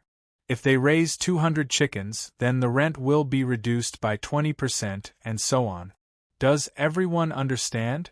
As soon as Li Zishuan finished speaking, the crowd below burst into an uproar. There's actually such a good deal? Raise 100 chickens, and the rent will be reduced by 10%.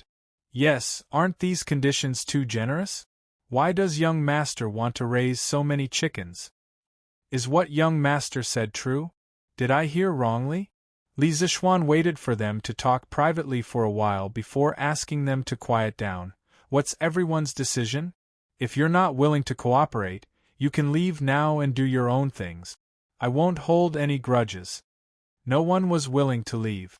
The bearded man couldn't help but shout again, "Young master, only a fool wouldn't agree to such generous conditions. My old Hu family is willing to help young master raise 500 chickens." Old Hu's words were shocking. He wanted to raise 500 chickens. According to his calculations, he wouldn't have to pay rent for a year.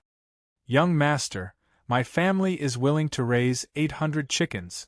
With someone taking the lead, the people behind immediately began to fight with each other, fearing that they wouldn't be able to raise enough chickens. Li Zishuan coughed heavily, interrupting the noisy crowd, and said loudly, "Each family can raise a maximum of 400 chickens, and you must ensure that the chickens have at least an 80% survival rate.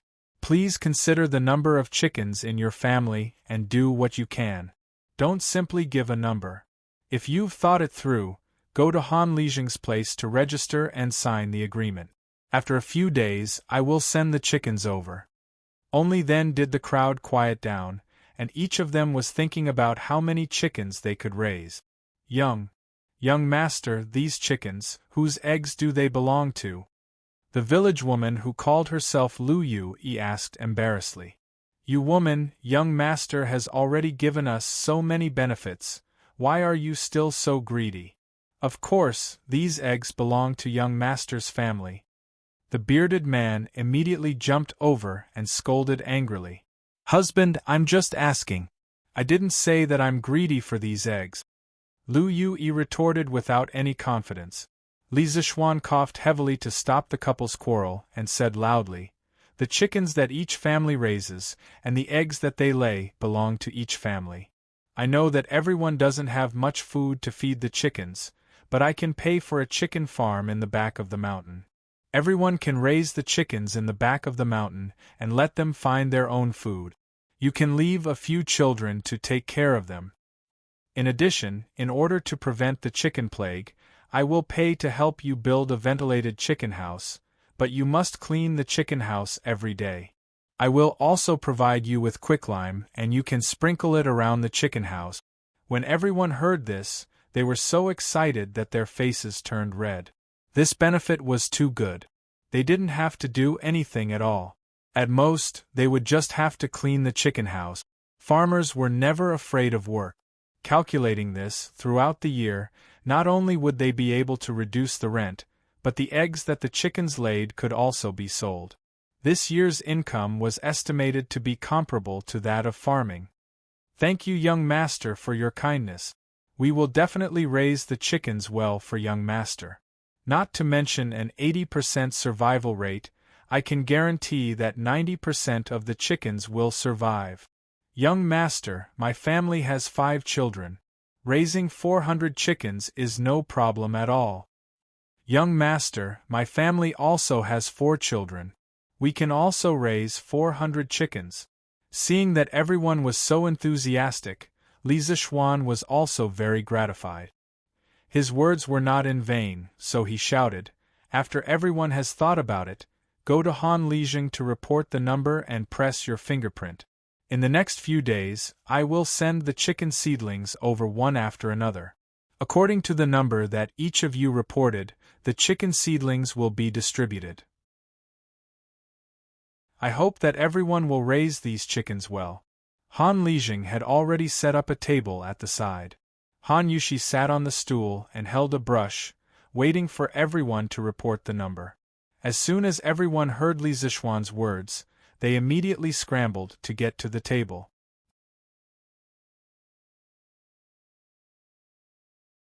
Chapter 62. In the afternoon, in the small courtyard of the Han village.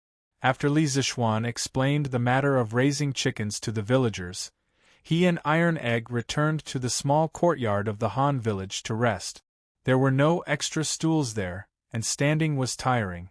Li Zixuan's laziness had not been cured. Iron Egg, did you go to school before? Since he had nothing to do, he wanted to chat with his new disciple. Master, Iron Egg went to school in the village last year, but the village ran out of money to pay for the school, so the teacher ran away. Iron Egg no longer called Li Zixuan young master, but master. It was also the first time that Li Zixuan heard someone call him master, and he felt a little proud. He then asked happily, Iron Egg, how many words did you learn after going to school for a year? Iron Egg scratched his head and said embarrassedly, Master, Iron Egg knows about 100 words. He was a famous brat in school, and his grades were not good. So little, not as good as Lan. Although Lan was young, her mother had taught her how to read and write when she was very young. Although Lan writing skills were immature, it was almost the same as Li Zixuan's calligraphy. Li Zixuan patted Iron Egg's shoulder and said earnestly, Iron Egg, you can't be illiterate. In the future, you have to learn from Lan every day. Even Lan knows more words than you. As a man, how can you be worse than a girl? Yes, master. Iron Egg answered with a bitter face. Young master, we're back. Han Yushi's clear voice came from the door, followed by Han Lijing. Li Zixuan quickly got up and greeted them with a smile. Uncle Han Yushi, thank you for your hard work. Han Lijing waved his hand and said with a smile, Young master, what are you talking about? With this livelihood, I'm afraid our Han manor will become the richest manor in the vicinity of Chang'an. No matter how hard it is, I, old Han, am willing to do it. Ha! Yes, Uncle Han, you have to believe me. As long as the farmers work hard, their days will only get better and better. All right, have you calculated the number of chickens? How many chickens did the farmers register? Han Lijing hurriedly handed the booklet in his hand to Li Zixuan and said, Young master, the amount reported by each household in the Han village is recorded here. Yushi and I haven't had the time to calculate it yet. The main thing was that he had never been to school, so how could he know how to count? Li Zixuan flipped open the booklet and glanced at it. He found that almost every household had signed up for 400. Only about 20 households had signed up for 300 or 200. Han Lijing had also signed up for 400. After Li Zixuan practiced the Taishan Sutra, his brain's reaction was unusually fast. After he glanced at the booklet, he immediately calculated the total number in his mind. Closing the booklet, Li Zixuan smiled and said, There's no need to trouble Uncle Han to calculate. I've calculated that the farmers have signed up for 78,600 chickens. I'll round it up. When the time comes, I'll purchase 80,000 chickens. Uncle Han, you can distribute the excess evenly to each household. Take it as a token of my appreciation to the farmers. The additional portion will not be included in the amount they have to pay me next year. Li Zixuan waved his hand and sent out an additional 1,400 chickens. Han Lijing saw that the young master calculated so quickly and secretly thought that the young master was really knowledgeable. Iron Egg was the young master's disciple. Even if he didn't learn martial arts, if he could learn 30% of the young master's knowledge, it would be enough to last him for a lifetime. When he heard that the young master wanted to send out an additional 1,000 chickens, Han Lijing was shocked. He hurriedly said, Young master, you can't do that. This young master's conditions are already generous enough. If you do that, won't you lose money? Li Zixuan smiled and said, Uncle Han, this isn't worth much. If the farmers can live a better life, I'll be happy. If my mother knew, she would be happier than I am. Oh, right, Uncle Han, I also want you to help me find a type of person. Young master, what kind of person are you looking for? Han Lijing asked curiously. That's right. Uncle Han, Do you know a type of person who can make a flock of chickens very obedient? For example, if you tell the flock to head east, the flock will head east. Is there such a person? Li Zixuan wasn't confident that he could find such a person. If he really couldn't find such a person, then when the locust exterminating plan was implemented next year, he would have to hire a lot of people to chase the chickens down to the ground and eat the locusts. The efficiency would be very low. In his previous life, he had seen a lot of experts on the internet who could train chickens like they were their own arms. He just didn't know if there was such a person in the Tang Dynasty. Han Lijing, who was listening at the side, was stunned. He asked in bewilderment, young master, is there such a person in the world? It seems like I'm thinking too much. Li Zixuan was slightly disappointed. Master, I know. I know who can make chickens obedient. Iron Egg, who was at the side, jumped up and shouted excitedly. Oh, Iron Egg, you really know? Li Zixuan asked in surprise. Stinky brat, don't talk nonsense. How come I don't know that there is such a person in the farmstead? Han Lijing frowned and scolded. Father, there really is such a person. Uncle Hu's silly son, Uncle Hu's son, can make a flock of chickens obedient. Moreover, his sister also has this ability. Iron Egg hurriedly explained. Oh, so that child really knows how to do this? How come I don't know? Han Lijing asked in puzzlement. Li Zixuan ignored the puzzled Han Lijing and pulled Iron Egg over. He hurriedly asked, Iron Egg, quickly tell Master what is going on. Yes, Master. It's just that Uncle Hu has a son. Since he was young, he didn't like to play with the children in our farmstead. He usually stays alone in the small courtyard at home and keeps his chickens company. We all call him Silly Hu in private. There was once when I went to Uncle Hu's house to help my father return something. I saw him and his sister playing with the chickens in the courtyard. I heard him squawk and the chickens ran to the east. His sister squawked and the chickens ran back. Moreover, the chickens weren't afraid of them at all. At that time, I thought it was strange. But after hearing what Master said, I feel that the two of them are quite suitable for Master's conditions. Oh, there is such a thing. That's great. Iron Egg, what are the names of these two children? I have to meet them. Li Zixuan originally didn't have much hope. He didn't expect that there would be a glimmer of hope at the end of the tunnel. He couldn't help but be excited. Master, that Silly Hu's real name is Hu Guoji. His sister is Hu Guoji. If Master wants to meet them, I can bring Master there. Iron Egg replied.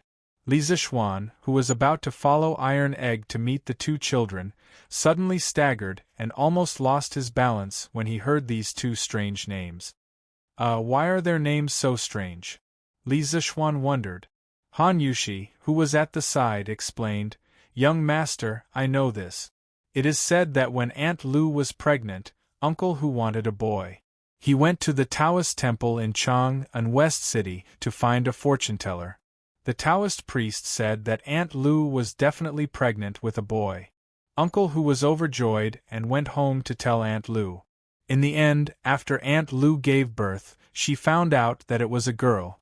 Uncle Hu conveniently named her Hu Guoji. A year later, Aunt Lu was pregnant again. Uncle Hu went to another Taoist temple to have his fortune told. The Taoist priest there said that Aunt Lu was definitely pregnant with a boy this time. Later, Aunt Lu gave birth to a boy. Uncle Hu named the boy Hu Guoji. Li Zixuan was thunderstruck when he heard this. He was speechless for a long time. He silently mourned for these two unlucky children to have such an unreliable father. The world was really big. There were all kinds of strange things. There were many strange things in modern society. He didn't expect to encounter such a strange thing in the Tang Dynasty. Uncle Han, then I'll have to trouble you to bring me to meet the two children. I'm quite interested in their abilities. Han Lijing nodded and said, Okay then Yushi, you and Iron Egg can stay at home and cook. Young Master must be hungry after being busy for so long at noon. We'll be back soon. Han Yushi nodded and agreed. Okay, Father. Yushi will go and cook now. You're tuning in to the Phoenix Nights YouTube channel. Don't forget to subscribe and join us on this journey to catch the most captivating stories.